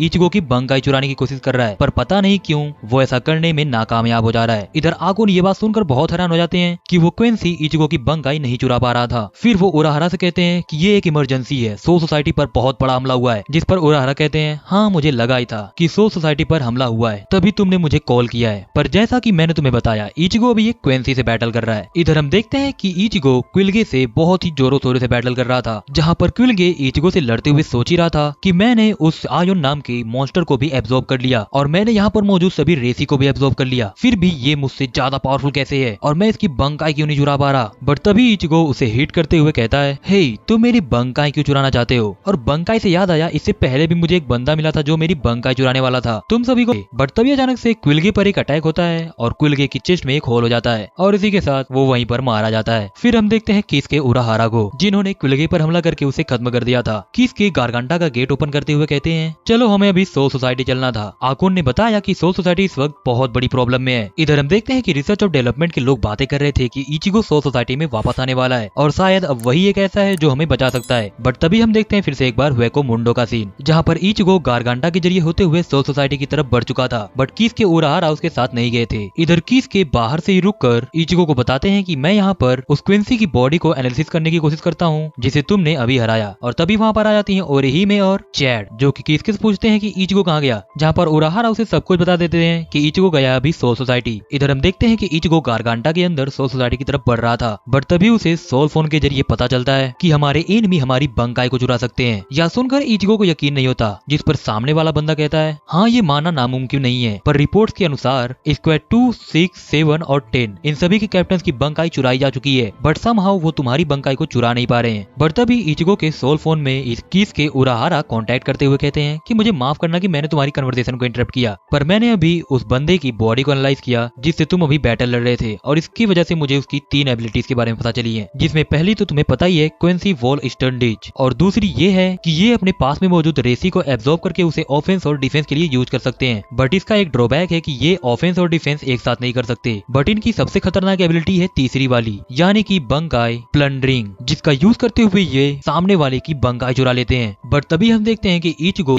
पर तभी क्विलगे इचिगो पर गारगांटा गारगांटा के अंदर ही हमले करने लगता है और चिल्लाते हुए कहता है कि हमारे मैजेस्टी ने कहा था कि जितना हो सके उतना इचिगो कुरोसाकी को सोल सोसाइटी से दूर रखना, भले ही इसके लिए तुम्हें अपनी जान देनी पड़े। यह बोलने के साथ ही वो इचिगो को एक सर्कुलर से दिखने वाली रेसी की बनी हुई केज में कैद कर देता है और इसी के साथ वो गारगांटा के एंट्रेंस को भी बंद कर देता है, यानी कि अब इचिगो गारगांटा में फंस चुका है। क्विलगे चिल्लाते हुए कहता है अब तुम वहाँ पर फंसे रहकर सिर्फ और सिर्फ सोल सोसाइटी की तबाही का नजारा देख पाओगे, वो भी तब अगर तुम वहाँ से आजाद हो पाए। पर मैंने जिस रेसी के बने हुए केज में तुम्हें कैद किया है उससे आजाद होना नामुमकिन है। तो मैं तुम्हें बहुत ही खुशी के साथ बताना चाहूंगा कि इचिगो कुरोसाकी, तुम मेरे खिलाफ एक छोटी सी बैटल तो जीत गए पर तुम ये जंग हार चुके हो। देखते हैं सोल सोसाइटी का सीन, जहाँ पर सोल सोसाइटी में कत्ले आम हो चुका था, सभी सोल रिपर्स मारे जा चुके थे, इवन रिसर्च ऑफ डेवलपमेंट पे भी हमला हो चुका था। इधर इचिगो उस केज में फंसा हुआ था, बट तभी उसे आकोन का कॉल आता है, जहाँ पर उसे आकोन की आवाजें नहीं सुनाई देती हैं, उसे सुनाई देती हैं सिर्फ और सिर्फ लोगों के चिल्लाने की आवाजें, जहाँ पर सभी बोल रहे थे कि मुझे जाने दो, बख्श दो, बहुत दर्द हो रहा है। ऐसी आवाजें सुनकर इचिगो पूरी तरह से ट्रॉमेटाइज हो जाता है और फिर वो एक पावरफुल गेसुगा टेंसो का यूज करते हुए उस केस से बाहर निकलने की कोशिश करता है। इधर हम देखते हैं वेको मुंडो में, यानी कि क्विलगे को, जहाँ पर वो हंसते हुए बोल रहा था कि तुम उस केस से कभी नहीं बाहर निकल पाओगे क्योंकि मैजेस्टी ने मुझे मेरा नाम जे दिया है, यानी कि जेल। अभी आप लोग भूल गए तो बता दो कि सभी स्टैंडर्ड्स को एक एक लेटर असाइन है, जिसमें से क्विलगे को जे असाइन है, जे माने जेल। क्विलगे ओरिहिमे और चैट की तरफ देखते हुए कहता है इससे पहले कि मैंने जो रेसी को एब्जॉर्ब किया है वो खत्म हो जाए, उससे पहले मैं तुम सभी को जान से मार डालता हूँ। बट तभी हम देखते हैं कि क्विलगे को कोई बीच में से ही फाड़ डालता है, यानी कि क्विलगे पर किसी ने हमला करके उसे बीच में से ही काट डाला था, जिसे देखकर किसके उरारा बहुत ज्यादा हैरान हो जाते हैं। इधर हम देखते हैं इचिगो को उसके केज में, जहाँ पर उसने गेसुगा टेंसो से उस केज को तोड़ने की कोशिश की थी, बट इसमें वो नाकामयाब हो जाता है। इधर एक बार फिर से हम देखते हैं स्क्वाड 3 के बैरक्स का सीन, जहाँ पर कैप्टन ब्याकुया कुची और लेफ्टिनेंट रेंजी अबराई ये दोनों मिलकर ईस्टर्न रिटर एज नोट यानी कि एफ से फाइट कर रहे थे। उससे फाइट करते हुए ब्याकुया रेंजी को कहते हैं मैं इससे फाइट करके इसकी एबिलिटीज को एनालिसिस करने की कोशिश करता हूँ ताकि आगे तुम्हें इससे फाइट करने में थोड़ी आसानी हो। जिस पर रेंजी कहता है कि अगर एनालिसिस ही करनी है तो फाइट मुझे करने दीजिए और आप इसकी एबिलिटीज को समझने का प्रयास कीजिए। ब्याकुया कहते हैं मैं तुम्हें फाइट नहीं करने दे सकता, पर जैसा कि तुम्हें पता है कि मेरी बंकाई पहले ही चोरी हो चुकी है, तो अगर मैं फाइट करूंगा तो इससे हमें ज्यादा लॉस नहीं होगा, बट तुम फाइट करोगे तो तुम्हारी बंकाई का भी खोने का डर है। यह बोलने के साथ ही वो अपनी जनपाक्टू को एज नोट की तरफ आगे करते हैं, बट तभी अचानक से उनका हाथ कांपने लगता है और उनके पैर सुन्न पड़ जाते हैं, जिसे देखते हुए ब्याकुया सोचते हैं कि ऐसा कैसे हो रहा है, क्या इसने पहले जिस चीज से मुझ पर हमला किया था उसमें कोई पॉइजन था। जिस पर नोट उन्हें बताता है कि तुमने पहचान लिया, बट तुम्हें बता दूं कि वो कोई ऐसा वैसा पॉइजन नहीं था, वो था डर। अभी आप सभी को बता दूं कि इस नोट को भी एक लेटर असाइन है, यानी कि एफ माने फियर। नोट उन्हें बताता है कि तुम इस एहसास को भूल कैसे गए, तुमने ट्रेनिंग की, बहुत कड़ी ट्रेनिंग की और एक कैप्टन बने और इतने स्ट्रॉन्ग बन गए कि तुम अपने सामने वाले अपोनेंट के जहन में अपना डर भर सको, पर तुम खुद ही उस एहसास को भूल गए। इधर रेंजी यह सुनकर बहुत ज्यादा हैरान हो जाता है कि कैप्टन ब्याकुया डर रहे हैं, ये तो इस हमले की वजह से उन्हें बहुत ज्यादा डैमेज होता है और वो वहीं जमीन पर गिर पड़ते हैं। बट तभी नोट कहता है तुम्हारा बचने का कोई चांस नहीं है, क्योंकि इस वक्त तुम्हारे पास सिर्फ और सिर्फ तुम्हारी सीकाई है और तुम अपने सीकाई का यूज करते हुए अपने बंकाई को कभी नहीं रोक सकते। या बोलने के साथ ही वो कैप्टन ब्याकुया के बंकाई से फिर से एक बार कैप्टन ब्याकुया कुची पर ही हमला करता है। इस अटैक की वजह से कैप्टन ब्याकुया एक दीवार से जाके लड़ते हैं और उनके शरीर से बहुत ज्यादा ब्लड लॉस होने लगता है। बट तभी रेंजी यह देखते हुए कहता है कि तुम एक कैप्टन के बंकाई के काबिल नहीं हो। या बोलने के साथ ही वो अपनी बंकाई का यूज करने वाला था, बट तभी रेंजी पर एक ईस्टर्न रिटर्न हमला करता है और उसे वहाँ से दूर फेंक देता है, जिसे देखते हुए नोट कहता है तुम पागल हो गया, तुम्हें अभी को आने की किसने कहा, वो अपनी बंकाई यूज ही करने वाला था, जैसे ही वो यूज करता मैं उसे तुरंत चुरा लेता, पर तुम्हारी वजह से सब कुछ गड़बड़ हो गया। जिस पर वो ईस्टर्न रिटर कहता है क्या उसके पास भी बंकाई है, मुझे लगा था सिर्फ कैप्टन के पास ही बंकाई होती है। इधर हम देखते हैं कि रूकिया भी जख्मी होकर जमीन पर पड़ी हुई थी, वहीं पर ब्याकुया कुची जख्मी पड़े रहकर ही सोच रहे थे कि मुझे माफ कर देना रेंजी अबराई और रूकिया कि मैं तुम सभी को बचा नहीं पाया, और इसी के साथ उनकी जनपाक्टू टूट पड़ती है और वो वहीं पर मारे जाते हैं। इधर हम देखते हैं केम्पाची जराकी को, जिसने ऑलरेडी 3 ईस्टर्न रिटर्न को मार डाला था, जिनमें से एक का नाम होता है बेरेनिस गैब्रिएली और एक का नाम होता है जेरोमी गुजबाट और एक का नाम होता है लोएड। इन तीनों ईस्टर्न रिटर्न को केम्पाची ने बहुत ही आराम से मार डाला था। एंड केम्पाची बिंग केम्पाची वो सीधे जाके योवैक से पंगा लेता है। केम्पाची ने उन तीनों ईस्टर्न रिटर्न को इस वक्त अपने कंधे पर रखा हुआ था। वहीं योवैक के पास में ही जुग्राम भी था, जो कि केम्पाची को देखते हुए कहता है तुमने 3 ईस्टर्न रिटर्न पर केम्पाची कहते हैं तुमने अभी पावर्स देखी ही कहाँ है मेरी। जुग्राम कहता है तुमने 3 ईस्टर्न रिटर्न को हराया कैसे, मतलब ये कोई छोटी मोटी बात तो है नहीं। जिस पर केम्पाची कहते हैं हाँ मुझे एक्सप्लेन करना कुछ खास पसंद नहीं है, पर मैं तुम्हें थोड़ा मोड़ा बता देता हूँ। जो पहला बंदा था वो शरीर में काफी बड़ा हो चुका था, लड़ाई की बजाय सिर्फ और सिर्फ मुझसे से बातें कर रहा था, तो इसीलिए मैंने उसके गले को ही तोड़ दिया। पर तीसरा वाला बंदा काफी इंटरेस्टिंग था, क्योंकि उसने तो खुद को मेरे जैसे ही बना लिया था और वही एक था जिसे मारने में मुझे थोड़ा मोड़ा मजा आया। यह सुनकर जुगराम कहता है, अब मैं समझ गया क्यों सभी लोग तुम्हें मॉन्स्टर कहते हैं। जिस पर केम्पाची बिंग केम्पाची वो कहते हैं, मैं तुमसे फाइट करने के लिए नहीं आया, मैं उस बंदे से फाइट करने के लिए आया हूँ। और यह बोलने के साथ ही केम्पाची अपनी जनपाक्टू उठाते हैं और सीधे योवैक पर हमला कर देते हैं। इधर योवैक केम्पाची के इतने पावरफुल अटैक को सिर्फ और सिर्फ अपने एक हाथ का यूज करते हुए ब्लॉक कर जाता है। सीन शिफ्ट होता है और हम देखते हैं गारगांटा का सीन, जहाँ पर इचिगो इस वक्त एक केज में कैद था। इचिगो कैद में रहकर ही सोच रहा था कि मैं तुम सभी को मरने नहीं दे सकता, जैसे कि कैप्टन ब्याकुयाकुची, रूकिया और लेफ्टिनेंट रेंजी अबराय, क्योंकि इचिगो अभी तक उनकी स्पिरिचुअल प्रेशर को सेंस कर पा रहा था और इन सभी का वो जिम्मेदार खुद को मान रहा था, क्योंकि वो अभी तक सोल सोसाइटी नहीं पहुंच पाया था। इसीलिए वो गुस्से के साथ बहुत सारे गेसुगा टेंसो से उस केज पर हमला करता है, बट इससे भी वो केज टूटता नहीं है और इचिगो वहीं पर फंसा रह जाता है। सीन शिफ्ट होता है और हम देखते हैं squad of research and development के कुछ मेंबर्स को, जहाँ पर वे सभी लोग गारगांटा के एग्जिट को ओपन करने की कोशिश कर रहे थे ताकि इचिगो वहाँ से बाहर आ सके। वहीं पास में ही स्क्वाड 9 के लेफ्टिनेंट यानी कि हिजागी एक स्टर्न रीडर से बैटल कर रहे थे, जिसका नाम होता है ड्रिस्कोल बेरसी। और सभी स्टर्न रीडर की तरह इसको भी एक लेटर असाइन है। इसको जो लेटर असाइन है उसका नाम है ओ यानी कि ओवरकिल। ड्रिस्कोल हिजागी से कहता है, तुम एक लेफ्टिनेंट हो, कितनी शर्म की बात है, तुम्हें मसलना तो बहुत आसान है, पर पहले भी मैंने एक लेफ्टिनेंट को मारा हुआ है, कहीं तुम उसे भूल तो नहीं गए। एंड तभी हिजागी को याद आता है कि ये सासाकीबे की बात कर रहा है, जिस पर ड्रिस्कोल कहता है, तुमने सही पहचाना, उसे मैं नहीं मारा था, वो भी ऐसे। यह बोलने के साथ ही वो एक एरो को हिजागी की तरफ फेंकता है, जो कि देखने में बिल्कुल उसी तरह था जिससे लेफ्टिनेंट सासाकीबे मारे गए थे। बट तभी वहाँ पर आ जाते हैं हेड कैप्टन यामामोटो और उस एरो को वहीं पर तोड़ देते हैं। यामामोटो को देखते हुए ड्रिस्कोल कहता है, तो फाइनली यह बोलने के साथ ही वो लेफ्टिनेंट सासाकीबे की बंकाई को यूज करता है। अभी कंफ्यूजन में हो तो बता दो कि ईस्टर्न रीडर सिर्फ बंकाई को चुरा नहीं रहे, बल्कि वो उसका अच्छा खासा यूज कर रहे हैं। इधर सासाकीबे की बंकाई ऐसी थी कि वो अपने आसपास के वेदर को कंट्रोल कर सके, जिसे देखते हुए हिजागी सोच रहा था, मुझे लगता था कि सिर्फ ह्योरीमारू ही एक ऐसी जनपाक्टू है जो कि वेदर कंट्रोल कर सकती है, बट सासाकीबे की जनपाक्टू भी वेदर को कंट्रोल कर सकती है। इधर ड्रिस्कोल एक पावरफुल लाइटनिंग से हेड कैप्टन यामामोटो पर हमला करता है। इस लाइटनिंग पड़ते ही यामामोटो अपनी यादों में चले जाते हैं, जहाँ पर वो इस वक्त सासाकीबे को ट्रेनिंग दे रहे थे, बट अभी तक सासाकीबे का नाम चोजरू था एंड हेड कैप्टन यामामोटो को सभी लोग इजी साई बुलाते थे। चोजरू यामामोटो को बताता है कि मैंने 1 महीने की ट्रेनिंग के बाद अपनी बंकाई को अचीव कर लिया है, ठीक है फिर चलो देखते हैं तुम्हारी बंकाई को। या बोलने के साथ ही वे दोनों रूकोन डिस्ट्रिक्ट में एक ग्राउंड में आ जाते हैं, जहाँ पर चोजरू अपने बंकाई को यूज करता है और कहता है, बंकाई कोको गोंडियो रियोको। उसके यह बोलते ही एक लाइटनिंग जैसी दिखने वाली बंकाई रिलीज होती है और सीधे जाके यामामोटो को हिट करती है, जिसकी वजह से यामामोटो के फोरहेड पर चोट भी लग जाती है। यामामोटो बताते हैं कि उनके सर पर जो चोट लगी थी वो जापानीज के लेटर जू की तरह थी, इसीलिए सभी लोगों ने मेरा नाम जू साई रख दिया। पर वो जिद्दी चोजरू यानी कि सासाकीबे मुझे अभी भी इजी साई कहके बुलाता था, तो इसीलिए मैंने अपना नाम रख दिया गेनरियो साई। इसी के साथ यामामोटो अपने प्रेजेंट में आते हैं, जहाँ पर वो ड्रिस्कोल को बताते हैं कि सासाकीबे की बंकाई जरूर एक पावरफुल बंकाई थी, बट ऑब्वियसली उसकी बंकाई मेरे सामने कुछ भी नहीं थी, पर उसकी बंकाई की वजह से मेरे फोरहेड पर एक निशान जरूर रह गया था। इस यामामोटो कहते हैं, फेयरवेल चोजरो यानी कि सासाकीबे। यह बोलने के साथ ही वो हिजागी की तरफ बढ़ते हुए कहते हैं, अब तुम्हें फिक्र करने की कोई जरूरत नहीं है, क्योंकि मैं अब रेबल आर्मी के हर एक बंदे का कत्लेआम कर दूंगा। और मोटिवेशन मिलती है और वे सभी कहते हैं, हम बिना अपनी बंकाई के बीन से लड़ सकते हैं। यह बोलने के साथ ही वे सभी फाइट के लिए रेडी हो जाते हैं। इधर हम देखते हैं कैप्टन सोनसुई को, जो कि एक ईस्टर्न रीडर से फाइट कर रहे थे। फाइट करते हुए ही वो कहते हैं, हेड कैप्टन यामामोटो ने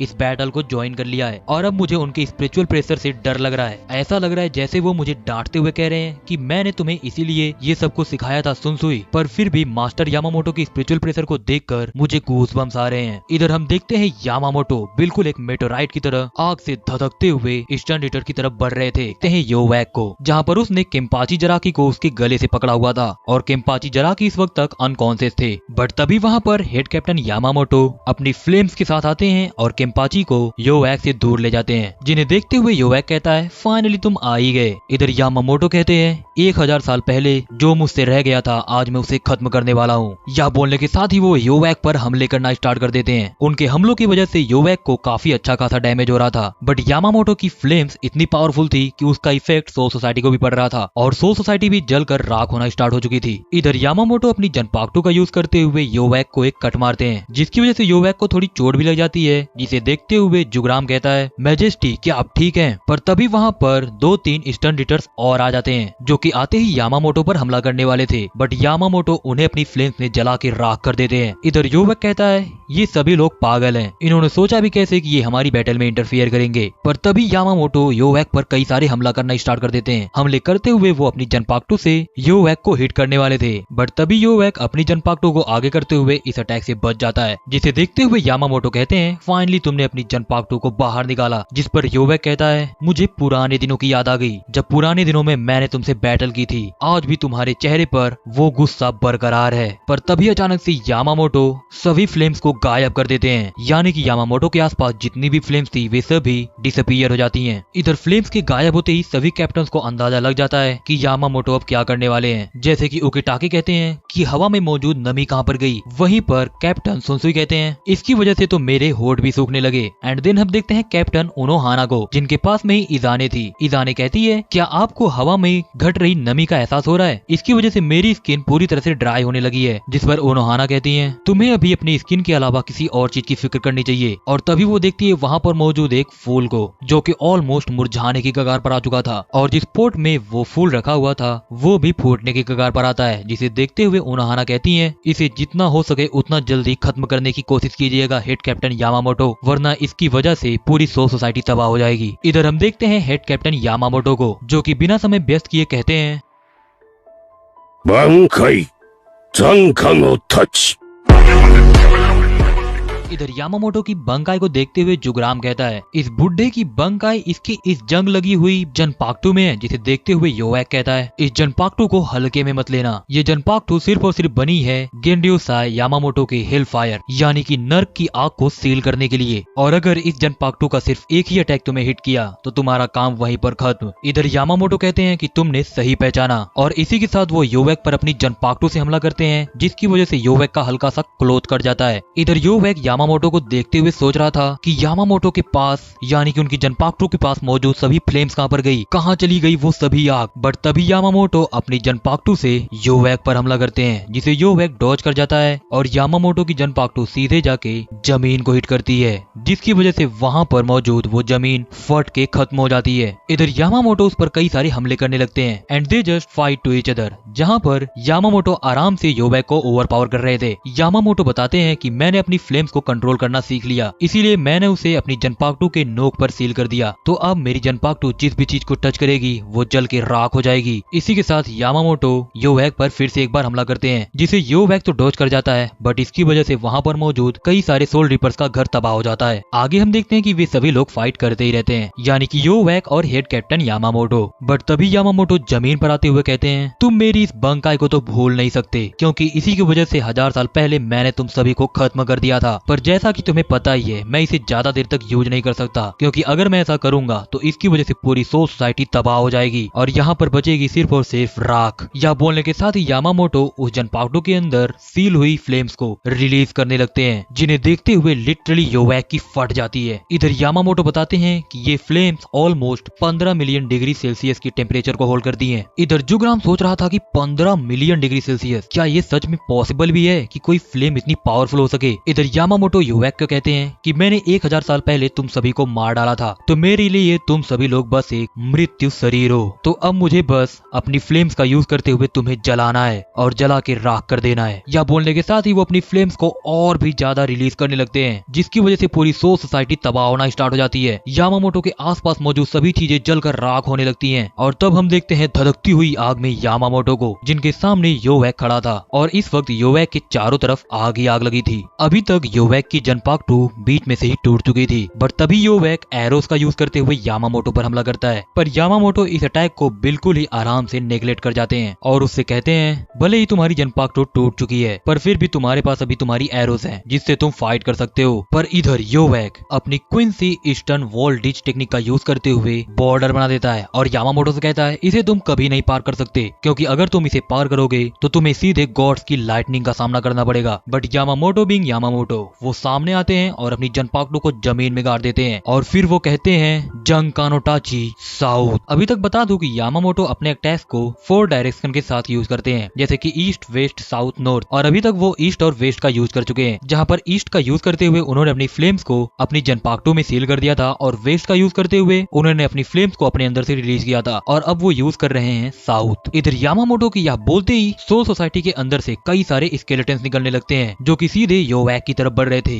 यामामोटो बताते हैं कि जंग कानोटाची साउथ ये एक ऐसी टेक्निक है या तो फिर कहें कि ऐसी पावर है जिससे मैं उन सभी को लाइफ में वापस ला सकता हूँ जिन्हें पहले मैंने अपनी फ्लेम से खत्म कर दिया था। इधर योवैक पर कई सारी स्केलेटन्स चढ़ने लगते हैं जिन्हें देखते हुए योवैक कहता है तुम एक हेड कैप्टन हो और फिर भी तुम इतनी निराशाजनक टेक्निक का यूज करते हो, लानत है तुम पर। या बोलने के साथ ही वो यामामोटो की तरफ बढ़ता है, बट तभी कई सारे स्केलेटन्स उसके सामने आके उसके अटैक को ब्लॉक कर जाते हैं। फिर यामामोटो कहते हैं शायद तुमने मेरी बात सही से सुनी नहीं, मैंने कहा था मैं उन सभी को वापस ला सकता हूँ जिन्हें मैंने पहले अपनी फ्लेम से खत्म कर दिया था। इधर हम देखते हैं कि योवैक के सामने उन स्केलेटन्स पर अचानक से चेहरे बनने लगते हैं जो कि योवैक के ही सबॉर्डिनेट्स या तो फिर कहें कि टीम मेंबर्स के थे, जिन्हें देखकर योवैक बहुत हैरान हो जाता है। यामामोटो कहते हैं कहीं तुम भूल तो नहीं गए कि 1000 साल पहले मैंने तुम्हारे कितने साथियों को अपनी फ्लेम से जलाकर खत्म कर दिया था। इधर योवैक अपने साथियों को देखकर बहुत ज्यादा गुस्से में आ जाता है। फिर वो कहता है डैम यू यामामोटो, तुम्हारी हिम्मत कैसी हुई ऐसा करने की। या बोलने के साथ ही वो यामामोटो की तरफ बढ़ने लगता है जहाँ पर वे सभी स्केलेटन्स योवैक को रोकने की कोशिश कर रहे थे, बट वो योवैक को नहीं रोक पा रहे थे। इधर यामामोटो योवैक को अपनी तरफ आते हुए देखकर कहते हैं तुम्हारी आंखों में इस वक्त तुम्हारे टीममेट्स और तुम्हारे साथियों के लिए आंसू है, मतलब कि तुम्हारे जैसे इंसान के अंदर भी ह्यूमैनिटी अभी कहीं न कहीं जिंदा है, पर तुमने ना जाने कितने सोल रिपर्स को मार डाला और फिर तुमने सीधे मुझ पर हमला किया, पर तुमसे एक छोटी सी गलती हो गई, तुम मेरे बंकाई को चुरा नहीं पाए। तुम सभी क्विंसी बंकाई को चुराने से पहले उसको समझते हो, क्या मैंने सही कहा?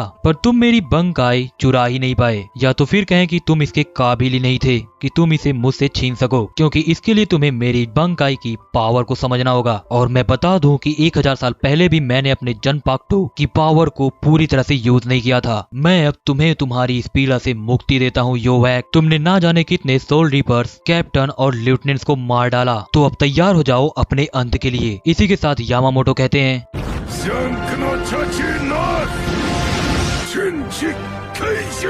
और तभी वो योवैक पर एक जोरदार हमला करते हैं जिसकी वजह से वहां पर मौजूद सभी स्कल्स एक बार फिर से राख बन जाते हैं और यामामोटो की जनपाक्टो सीधे जाके योवैक को हिट करती है, जिसकी वजह से योवैक का पेट का एक पोर्शन काटा जाता है और योवैक वहीं जमीन पर गिर पड़ता है। इधर योवैक की ऐसी कंडीशन को देखते हुए यामामोटो अपनी बंकाई को यूज करना बंद कर देते हैं, जिसकी वजह से उनकी सभी फ्लेम्स डिसअपीयर हो जाती है और तभी वहां पर बारिश होना स्टार्ट हो जाती है। बारिश होते हुए देखकर यामामोटो एक बार योवैक की तरफ देखते हैं और फिर शांति से वहां से जाने लगते हैं, पर तभी योवैक कहता है मुझे माफ कर दीजिएगा, मुझे माफ कर दीजिएगा मेजेस्टी, मैं आपके ऑर्डर्स को सही तरीके से कंप्लीट नहीं कर पाया। इधर योवैक की बातें सुनकर यामामोटो थोड़े हैरान होते हैं और सोचते हैं ये माफी क्यों मांग रहा है, इसने पहले सोल सोसाइटी पर हमला किया और बहुत सारे सोल रिपर्स को मार डाला और अब ये हार चुका है, तो ये माफी मांग किससे रहा है। बट तभी अचानक से स्क्वाड 1 का बैरिक्स टूट जाता है, जिसे देखते हुए यामामोटो बहुत ज्यादा हैरान हो जाते हैं। पर तभी यामामोटो के सामने आके खड़ा हो जाता है योवैक, जिसे देखते हुए यामामोटो कहते हैं तुम अभी तक छुपे हुए क्यों थे।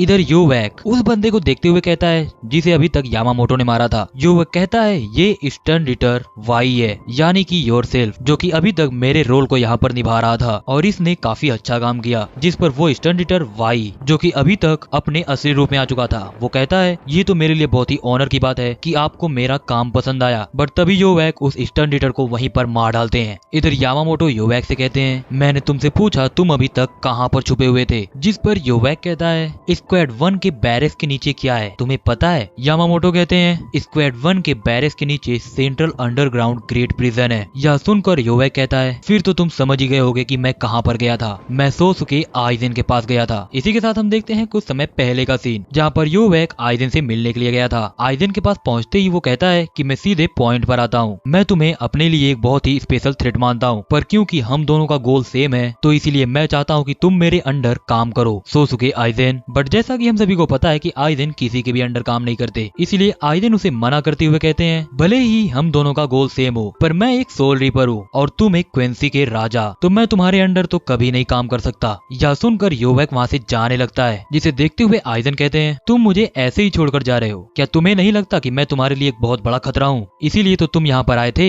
योवेक कहता है मैं तुम्हें अपने लिए एक बहुत ही बड़ा खतरा मानता हूँ, पर क्योंकि अभी तुम होक्योक्यो के साथ फ्यूज हो इसीलिए तुम्हें मारने में। बट तभी योवेक कहता है क्या तुम अपने बंकाई के बिना मुझसे लड़ पाओगे। अच्छा, एक चीज तो मैं आप लोगों को बताना भूल ही गया, क्या आप लोगों ने नोटिस किया कि हेड कैप्टन यामामोटो इस वक्त सिर्फ अपने एक ही हाथ का यूज करते हुए फाइट कर रहे थे, क्योंकि उनका एक हाथ पहले ही आइजेन से हो रही बैटल में काटा जा चुका था। तो आप लोग बस इसी से अंदाजा लगाइए कि यामामोटो रियलिटी में कितने ज्यादा पावरफुल हैं। बट चलिए स्टोरी की तरफ बढ़ते हैं। या सुनते ही यामामोटो योवेक पर हमला करने की कोशिश करते हैं, पर तभी हम देखते हैं आसमान में किसी के खून के छींटे उड़ रहे थे, जो होते हैं हेड कैप्टन यामामोटो के, जिन्हें योवेक ने आधे पर से ही काट दिया था। और इसी के साथ ये हम देखते हैं कि यामामोटो बिल्कुल ही इमोशनलेस होकर योवेक को देख रहे थे, और तभी अचानक से वो बीच में से ही कट कर गिर पड़ते हैं। और ये बिल्कुल ऐसा इंसिडेंट था जैसा कि गोजो के साथ हुआ था, यानी कि यामामोटो के शरीर का आधा हिस्सा जमीन पर खड़ा था और आधा जमीन पर गिरा हुआ था। इधर योवेक यामामोटो को देखते हुए कहता है तुम मेरे लिए one of the biggest threat थे गिनर्योसाई यामामोटो, पर देखो तुम्हारी कमजोरी ने तुम्हें मार डाला। या बोलने के साथ ही वो यामामोटो के सर पर अपने पैर को रखता है और कहता है तुम चाहते तो अपने उस कटे हुए हाथ को हील कर सकते थे उस ह्यूमन गर्ल का यूज करते हुए, पर तुमने ऐसा नहीं किया क्योंकि तुम इंसानों को इन सभी में इन्वॉल्व नहीं करना चाहते थे। आइजेन से हो रही फाइट में भी तुम इचिगो कुरोसाकी को इन्वॉल्व नहीं करना चाहते थे, इसीलिए तुम उसे रोक रहे थे। तुमने सोल सोसाइटी और वर्ल्ड ऑफ लिविंग इन सभी का भार अपने कंधों पर लिया, और देखो अंत में तुम हार गए और आज मेरे सामने मेरे कदमों में पड़े हुए हो। यह बोलने के साथ ही योवेक वहाँ से जाने की कोशिश करता है, बट तभी वो देखता है यामामोटो के हाथों पे, जहाँ पर यामामोटो ने अपनी जनपाक्टो को अभी भी पकड़ रखा था, जिसे देखते हुए योवेक यामामोटो के उस हाथ को काट देता है, जिसकी वजह से यामामोटो की जनपाक्टो उनसे अलग हो जाती है। योवेक कहता है कि मरने के बाद भी तुम बिल्कुल नहीं बदले, अभी भी तुम अपनी जनपाक्टो को मेरी तरफ ही एम कर रहे हो। इधर यामामोटो के मरने की खबर सभी कैप्टन को लग चुकी थी, जैसे कि captain Toshiro, captain Unohana and captain Shunsui. Yamamoto की मौत का एहसास होते ही उन सभी के पैरों तले जमीन खिसक जाती है। इधर सुनसुई सोचते हैं कि अभी भी उनके पास एक चांस है और वो यामामोटो को बचा सकते हैं, इसलिए वो यामामोटो की तरफ जाने की कोशिश करते हैं, बट तभी उनके सामने वाला स्टन रीटर उन पर हमले कर देता है, जिसकी वजह से सुनसुई को बहुत ज्यादा चोट लग जाती है। इधर हम देखते हैं कि योवेक यामामोटो से कहता है तुम ये जंग हार गए यामामोटो, और अब सोल सोसाइटी और वर्ल्ड ऑफ लिविंग ये सब कुछ आज तबाह हो जाएंगी। यह बोलने के साथ ही वो यामामोटो के शरीर को वहीं पर ब्लास्ट कर देता है। आगे वो जुगराम जो कि उसी के पास खड़ा था उससे कहता है सभी स्टन रीटर्स को आदेश दे दो कि सोल सोसाइटी में कत्ले आम मचा दे और सब कुछ तबाह कर दे, और उस काम को स्टार्ट करे जो करने के लिए हम यहाँ पर आए थे। इधर हम देखते हैं कि सभी स्टन रीटर्स शैडोज का यूज करते हुए वहाँ पर और भी क्वेंसीज को ले आते हैं, और फिर सोल सोसाइटी में होता है मौत का तांडव, जहाँ पर हजारों सोल रीपर्स मारे जा रहे थे, कईयों की गर्दन कट रही थी और कईयों को तो पता भी नहीं चल रहा था कि वो मर कब गए। और इसी के साथ पूरे सोल सोसाइटी में खून का सैलाब आ जाता है और पूरी सोल सोसाइटी तबाह हो जाती है। इधर हम देखते हैं कि योवेक इस मौत के तांडव को देखकर बहुत ही आराम से खुश हो रहा था, बट तभी हम देखते हैं गारगांटा में इचिगो कुरोसाकी को, जो कि इस वक्त उन सभी का स्पिरिचुअल प्रेशर महसूस नहीं कर पा रहा था जो सोल सोसाइटी में थे, इसीलिए भी उसे अंदाजा लग जाता है कि सभी लोग मर रहे हैं। फिर वो बहुत ही गुस्से के साथ सबसे चिल्लाते हुए कहता है कि मरो मत मरो मत, बट फिर भी इसका कुछ इफेक्ट नहीं होता। एंड देन वो अपनी पूरी पावर्स का यूज करते हुए उस केज को तोड़ देता है जिसे क्विलगे ने बनाया था। उसके टूटते ही हम देखते हैं सोल सोसाइटी का सीन, जहाँ पर आकोन गारगांटा के एग्जिट को ओपन करने की कोशिश कर रहा था, और जैसे ही वो ओपन होता है आकोन कहता है फाइनली तुम आ गए, मैं काफी समय से ट्राई कर रहा था कि मैं इसे ओपन कर सकूं, बट ये ओपन ही नहीं हो रहा था। और तभी हम देखते हैं कि आकोन पर भी कई सारे एरोस से हमला हुआ था, और इसी के साथ आकोन वहीं जमीन पर गिर पड़ता है। इधर आकोन से कुछ दूरी पर ही एक स्टन रीटर खड़ा था, जो कि आकोन को देखते हुए कहता है तुम किससे बात कर रहे हो, क्या वहाँ से कोई ऐसा आने वाला है जो तुम सभी को बचा लेगा। बट तभी इचिगो बिल्कुल लाइटनिंग की स्पीड से निकलता है और उस स्टन रीटर को वहीं पर जान से मार डालता है। उसे मारते ही वो सीधे जाके रूकिया और रेंजी को चेक करता है कि क्या वो लोग ठीक हैं, एंड देन वो जाता है सीधे कैप्टन ब्याकुया कुचकी के पास, जहाँ पर ब्याकुया इचिगो से पूछते हैं कि क्या रेंजी और रूकिया ये दोनों सही सलामत हैं, जिस पर इचिगो कहता है हाँ आप उनकी फिक्र मत कीजिए। यह सुनकर ब्याकुया थोड़ा रिलैक्स होते हैं और फिर वो इचिगो से कहते हैं तुम एक इंसान हो तो तुम्हारा यहाँ पर रहने का कोई मतलब नहीं है, ये जंग तुम्हारी नहीं है, ये जंग सोल रीपर और क्वेंसीज की है। मैं अपनी जंग को लड़ने में नाकामयाब हो गया और मैं अपनी कैप्टन की ड्यूटी भी सही तरीके से निभा नहीं पाया, इसीलिए आज मुझे शर्मिंदगी के साथ मरना पड़ रहा है। है, पर मरते हुए मैं तुमसे सिर्फ एक छोटा सा सवाल पूछना चाहता हूँ, क्या तुम सोल सोसाइटी को बचाओगे? या सुनते ही इचिगो के पास से बहुत ज्यादा स्पिरिचुअल प्रेशर रिलीज होने लगता है एंड इचिगो भी लाइक अब तो लंका लगा दूंगा सबकी। इधर हम देखते हैं योवेक और जुग्राम को, जहाँ पर जुग्राम योवेक से कहता है, मेजेस्टी क्या आपको भी ये स्पिरिचुअल प्रेशर महसूस हो रहा है? अगर आप कहें तो मैं जाके उसे खत्म कर दूं। जिस पर योवेक कहता है, हाँ ये स्पिरिचुअल प्रेशर इचिगो कुरोसाकी का है, पर अभी उससे लड़ने का कोई मतलब नहीं है, चलो पहले हम अपना काम करते हैं। या बोलने के साथ ही योवेक आगे बढ़ता है, बट तभी योवेक के सामने आती है इचिगो की जनपाक्टू, जिसे इचिगो ने योवेक के सामने फेंका था। आते ही वो जनपाक्टू जमीन में धस जाती है, जिसे देखते हुए योवेक कहता है, मतलब तुम आ ही गए इचिगो कुरोसाकी। इचिगो योवेक से सीधे पूछता है, क्या तुम ही दुश्मनों के लीडर हो? जिस पर योवेक कहता है, हाँ तुम मुझे लीडर कह सकते हो या चाहो तो ना कहो। या सुनकर इचिगो भड़क जाता है और कहता है, मेरे सवाल का सीधा सीधा जवाब दो। या सुनते ही योवेक कहता है, हाँ। या सुनते ही इचिगो के पास से बहुत ज्यादा स्पिरिचुअल प्रेशर रिलीज होने लगता है। इधर जुग्राम सोचता है कि वो इचिगो से बैटल करे, बट योवेक उसे रोकते हुए कहता है कि तुमने देख लिया ना, अब इसके बिना हम जा नहीं सकते, तो पहले हमें इसे ही मारना पड़ेगा। इधर या बोलने के साथ ही योवेक और इचिगो ये दोनों बैटल करना स्टार्ट कर देते हैं, जहाँ पर वे दोनों अपनी जनपाक्टू से लड़ रहे थे। उनकी बैटल की वजह से वहाँ पर बहुत ज्यादा तबाही होने लगती है, बट तभी योवेक इचिगो को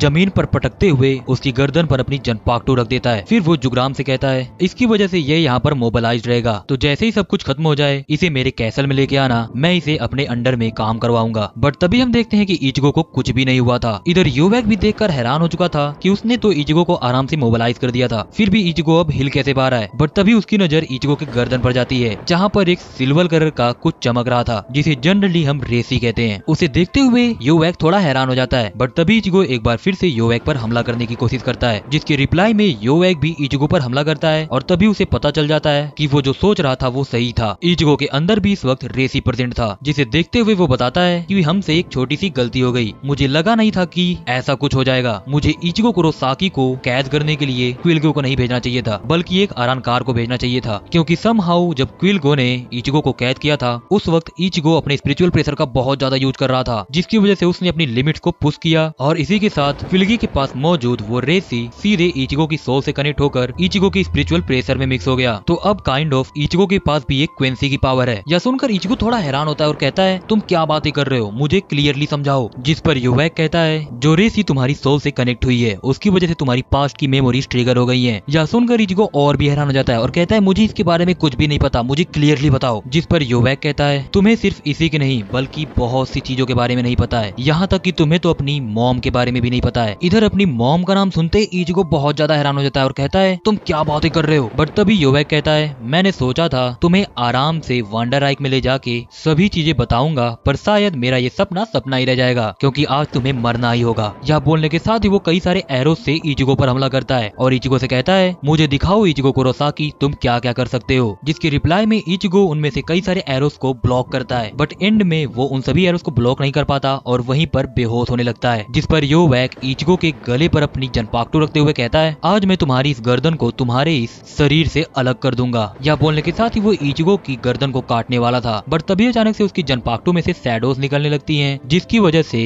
योवेक रुक जाता है। योवेक कहता है, ये नामुमकिन है, इतना जल्दी समय कैसे हो गया? जिस पर जुग्राम कहता है, मास्टर हमें वंडर राइक से आए हुए काफी समय हो चुका है, इसीलिए शायद अब हमारा वापस जाने का समय आ चुका है। यह सुनकर योवेक कहता है, ये नामुमकिन है, इतना जल्दी समय कैसे हो सकता है? बट तभी उसे सोसुके आइजेन याद आता है और वो कहता है, ये सब कुछ आइजेन की ट्रिक थी, उसने मेरे बेशकीमती टाइम में से कुछ टाइम अपने साथ बात करते हुए वेस्ट करवा दिया। यह बोलने के साथ ही योवेक जुग्राम और बाकी सभी स्टन लीडर के साथ वहाँ से बिना इचिगो कुरोसाकी को मारे जाने लगता है। जिसे देखते हुए इचिगो कहता है, रुक जाओ, अभी तुम लोग यहाँ से नहीं जा सकते, कम से कम जो तुमने सोल सोसाइटी के साथ किया उसके बाद तो बिल्कुल भी नहीं। यह बोलने के साथ ही वो योवेक पर अपनी जनपाक्टू आगे करते हुए हमला करने की कोशिश करता है, बट तभी जुग्राम आगे आते हुए इचिगो की जनपाक्टू को बीच में से ही काट देता है, जिसे देखकर इचिगो की आंखें खुली की खुली रह जाती हैं। और इसी के साथ योवेक, जुग्राम और बाकी सभी स्टन लीडर्स वहाँ से चले जाते हैं। और इसी के साथ ये हम देखते हैं कि सभी लोगों को मेडिकल ट्रीटमेंट मिल रही थी, क्योंकि वे सभी अपनी पिछले बैटल में बहुत ज्यादा इंजर्ड हो चुके थे। वहीं पास में भी इकाको की भी हीलिंग चल रही थी, जो कि चिल्लाते हुए बोल रहा था, ये नामुमकिन है, कैप्टन केम्पाची कभी हार ही नहीं सकते। आखिरकार वो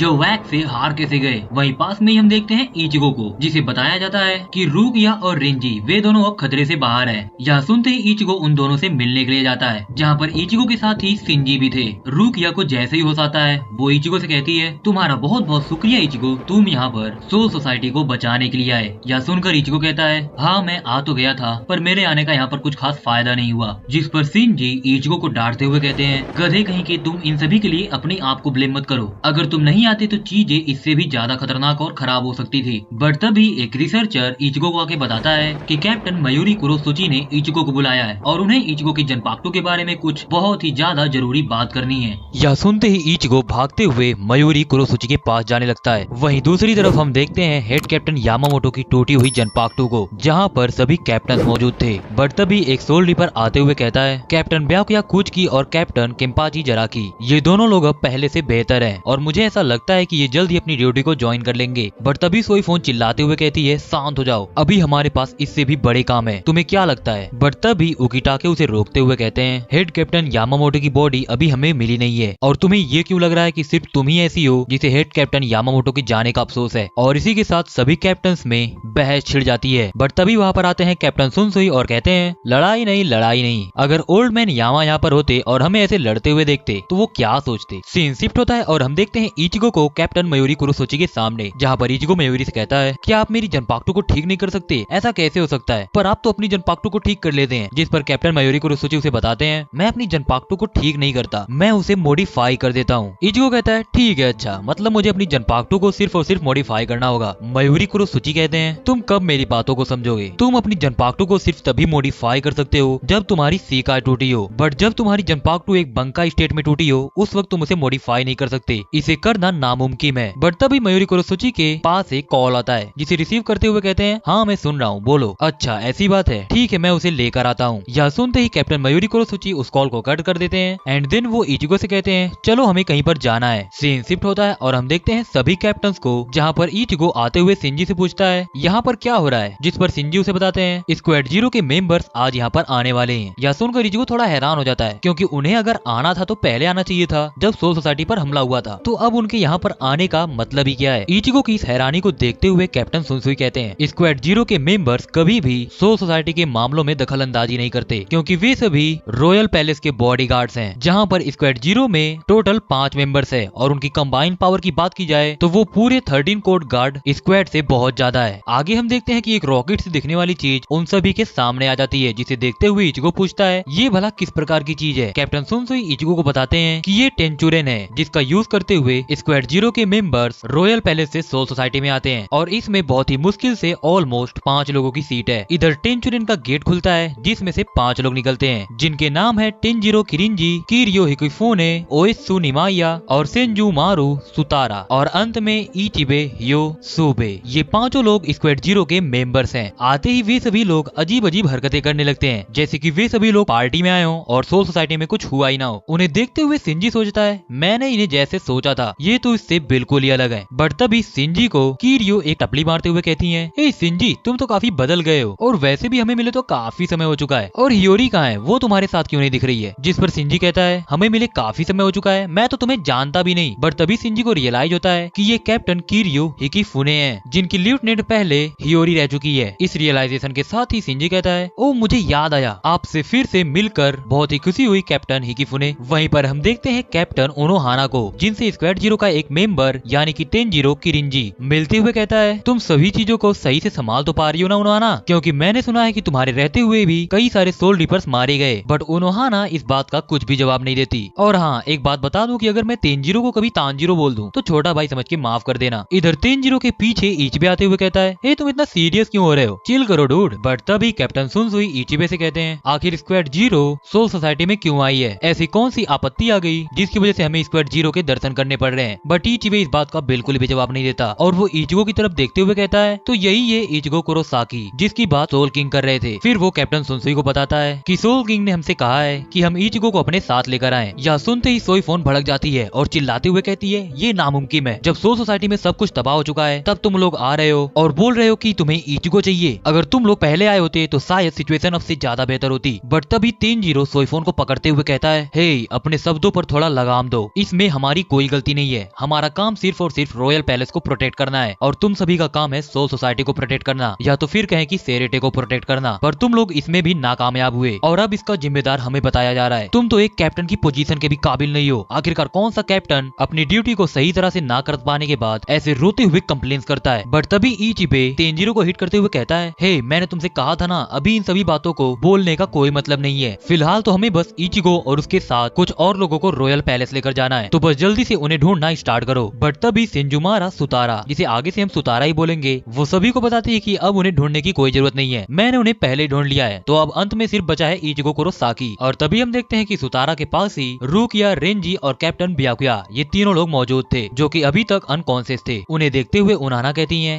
ये नामुमकिन है, इन लोगों को तुम यहाँ से नहीं ले जा सकते, क्योंकि अभी इनकी कंडीशन ऐसी नहीं है कि इन्हें यहाँ से ऐसे ले जाया जा सके। बट तभी तेंजिरो उनाना को बताता है, तुम्हें इसकी फिक्र करने की कोई जरूरत नहीं है, कहीं तुम भूल तो नहीं गई कि तुम्हें हीलिंग करना किसने सिखाया है। बट तभी वहाँ पर मयूरी कुरोसुची आ जाते हैं और आते हुए ही कहते हैं, सुतारा तुम बिना मेरी परमिशन के मेरी लैब के अंदर कैसे गई। यह सुनते ही सुतारा कहती है, ओ मेरे पुराने दोस्त, मुझे परमिशन की क्या जरूरत, मैं तो सिर्फ दरवाजे के जरिए गई और इन सभी को उठा लाई। इधर इचिगो स्क्वाड 0 के मेंबर से कहता है, तुमने अभी कहा कि जो लोग ज्यादा घायल हैं उन्हें ही तुम्हारे साथ जाने की जरूरत है, पर मेरी कंडीशन तो इन सभी से काफी बेहतर है, तो मुझे नहीं लगता कि मुझे तुम्हारे साथ जाना चाहिए। यह सुनकर इचिबे उसे बताता है, सोल किंग ने स्ट्रिक्टली कहा है कि हम तुम्हें अपने साथ लेकर आए, क्योंकि तुम्हारा वहाँ पर जाने का पर्पस थोड़ा अलग है। बट तभी वहाँ पर किस के उराहारा एक होलोग्राम जैसी दिखने वाली चीज से कांटेक्ट करते हैं, जहाँ पर उन्होंने कांटेक्ट किया था कोन का यूज करते हुए, जो कि एक समय पर इचिगो की गीगाय बॉडी था। वहीं इचिगो देखता है कि ओरिहिमे और चैड वे दोनों भी ठीक थे। बट तभी इचिगो के सामने कोई ऐसा आने वाला था जिसने उराहारा को क्विलगे से बचाया था। बट तभी ओरिहिमे और चैड वे दोनों जाके उसे रोक लेते हैं। और मैं बता दूं कि ये एक अरानकार है, और एक ऐसा अरानकार जो कि एक स्पार्डा भी रह चुका है, पर इसकी मुंह दिखाई अभी नहीं होगी, वो होगी आगे। उराहारा इचिगो से कहते हैं, तुम्हें फिक्र करने की कोई जरूरत नहीं है, यहाँ पर सब कुछ ठीक है, तो तुम अपने हिसाब से सही फैसले ले सकते हो। इसी के साथ उराहारा इस कॉल को कट कर देते हैं, जहाँ पर हम देखते हैं कि इचिगो कुछ समय के लिए सोचता है और फिर वो इचिबे से कहता है, हे टकलू, मैं तुम्हारे साथ रॉयल पैलेस चलने के लिए तैयार हूँ, पर पहले मुझे ये बताओ कि क्या वहाँ पर जाके मैं अपने जनपाक्टू टेंसा जांगेत्सु को ठीक कर सकता हूँ। जिस पर इचिबे कहता है, ये नामुमकिन है, कोई भी टूटी हुई जनपाक्टू कभी नहीं ठीक हो सकती, पर हाँ अगर तुम हमारे साथ चलोगे तो हम तुम्हारे लिए एक बिल्कुल ही न्यू जनपाक्टू, जो कि तुम्हारे जनपाक्टू से ही सिमिलर होगी, वो बना सकते हैं। यह सुनकर इचिगो को थोड़ा सा तो गुस्सा आता है, but end of the day वो रेडी हो जाता है। आगे भी सभी लोग सीबा क्लैन की एक खास टेक्निक का यूज करते हुए टेंचुरिन द्वारा वहाँ से चले जाते हैं, जहाँ पर इचिगो चिल्लाते हुए कहता है, क्या इस चीज में कोई सीट बेल्ट नहीं है। आगे हम देखते हैं रॉयल पैलेस का सीन, जहाँ पर इचिगो हैरान होते हुए रॉयल पैलेस को देख रहा था, बट तभी उसे रियलाइज होता है कि उससे कुछ तो मिस हो गया, और फिर वो इचिबे से कहता है, हे हम बिना ओकेन के यहाँ पर कैसे आ गए। जिस पर इचिबे इचिगो को बताता है, हम बिना ओकेन के यहाँ पर नहीं आए, हमारे यानी कि स्क्वाड 0 के मेंबर्स के शरीर में जो हड्डियां हैं वही ओकेन है। सोल सोसाइटी में सिर्फ दो ही जरिए से आया जा सकता है, या तो फिर ओकेन का यूज करके, या तो फिर हम तुम्हें अपने साथ लेकर आए। बट सोसुके आइजेन इन दोनों के अलावा तीसरे रास्ते का यूज करते हुए सोल सोसाइटी में आकर सोल किंग को मारने के बाद एक गॉड बनने की कोशिश कर रहा था, क्योंकि वो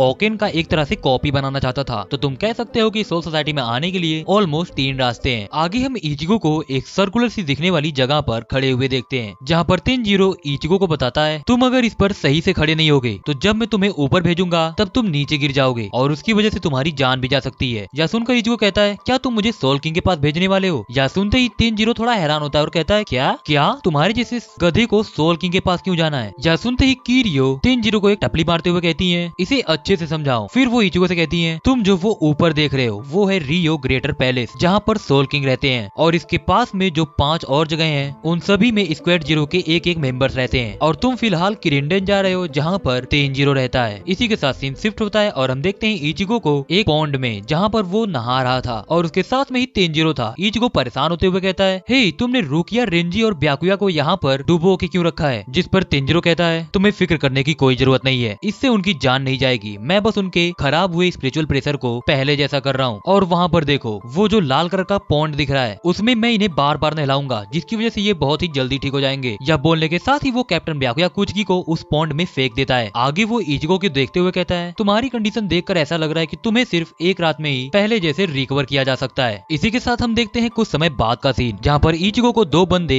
जबरदस्ती पानी में डुबोकर नहला रहे थे, जिन्हें इचिगो ऑब्वियसली मनाही कर रहा था कि तुम लोग ऐसे जबरदस्ती क्यों कर रहे हो। बट तभी तेंजिरो सामने आता है और इचिगो को एक जोरदार पंच रखता है, जिसकी वजह से इचिगो काफी दूर जाके गिरता है। फिर तेंजिरो इचिगो को कहता है, हाँ तुम पहले से बेहतर हो चुके हो, खुद पर एक नजर तो डालो, तुम्हें अब पहले से काफी बेहतर महसूस हो रहा होगा, क्योंकि तुम्हारे सभी घाव ठीक हो चुके हैं, क्योंकि अगर तुम पहले से ठीक नहीं होते तो मेरी इस एक पंच में ही तुम मारे जा चुके होते। यह सुनकर इचिगो थोड़ा हैरान होता है, बट तभी तेंजिरो इचिगो कहते हैं, चलो तुम अपने अगले राउंड के लिए तैयार हो जाओ, अब तुम्हें स्क्वाड 0 के अगले मेंबर के पास जाना है। बट तभी हम देखते हैं रेंजी को, जो कि खड़े होते हुए कहता है, 1 मिनट मुझे भी जाना है। यह सुनते ही तेंजिरो रेंजी के पास आते हैं और उसे एक जोरदार पंच रखते हैं, पर वो यह देखकर बहुत हैरान हो जाते हैं कि रेंजी अपनी जगह से हिला भी नहीं था। जिसे देखते हुए तेंजिरो कहते हैं, ठीक है तुम्हें जाना है तो जाओ, वैसे भी मैं किसी को रोक नहीं रहा। इसी के साथ वे दोनों लोग वहाँ से निकल पड़ते हैं अगले स्टॉप पर, जहाँ पर उन्हें स्क्वाड जीरो के एक और मेंबर के साथ हल्की सी ट्रेनिंग करनी होगी। इधर हम देखते हैं तेंजिरो को, जो कि अपने हाथ को पानी में डुबाकर हील कर रहा था। तेंजिरो कहता है, इन सभी में पोटेंशियल तो है, पर इतना नहीं है कि वे सभी योवैक को हरा सकें, खास करके वो इचिगो नाम का किड। पर मुझे ऐसा लगता है कि उस इचिगो नाम के लड़के में कुछ तो अलग बात है, क्योंकि जनरली मुझे सभी लोग लाइटनिंग फास्ट तांजिरो कहते हैं, क्योंकि मेरी स्पीड इतनी ज्यादा है कि कोई मेरे अटैक को ब्लॉक ही नहीं कर पाता। बट उस इचिगो ने मेरे अटैक को बहुत ही इजीली ब्लॉक कर दिया, जिसकी वजह से मेरे हाथ की एक हड्डी भी टूट गई। अब मुझे समझ में आ रहा है कि क्यों सोल किंग इस इचिगो नाम के लड़के में इतना ज्यादा इंटरेस्टेड है। सीन शिफ्ट होता है और हम देखते हैं सोल सोसाइटी का सीन, जहाँ पर कैप्टन सुनसुई हायर अथॉरिटीज से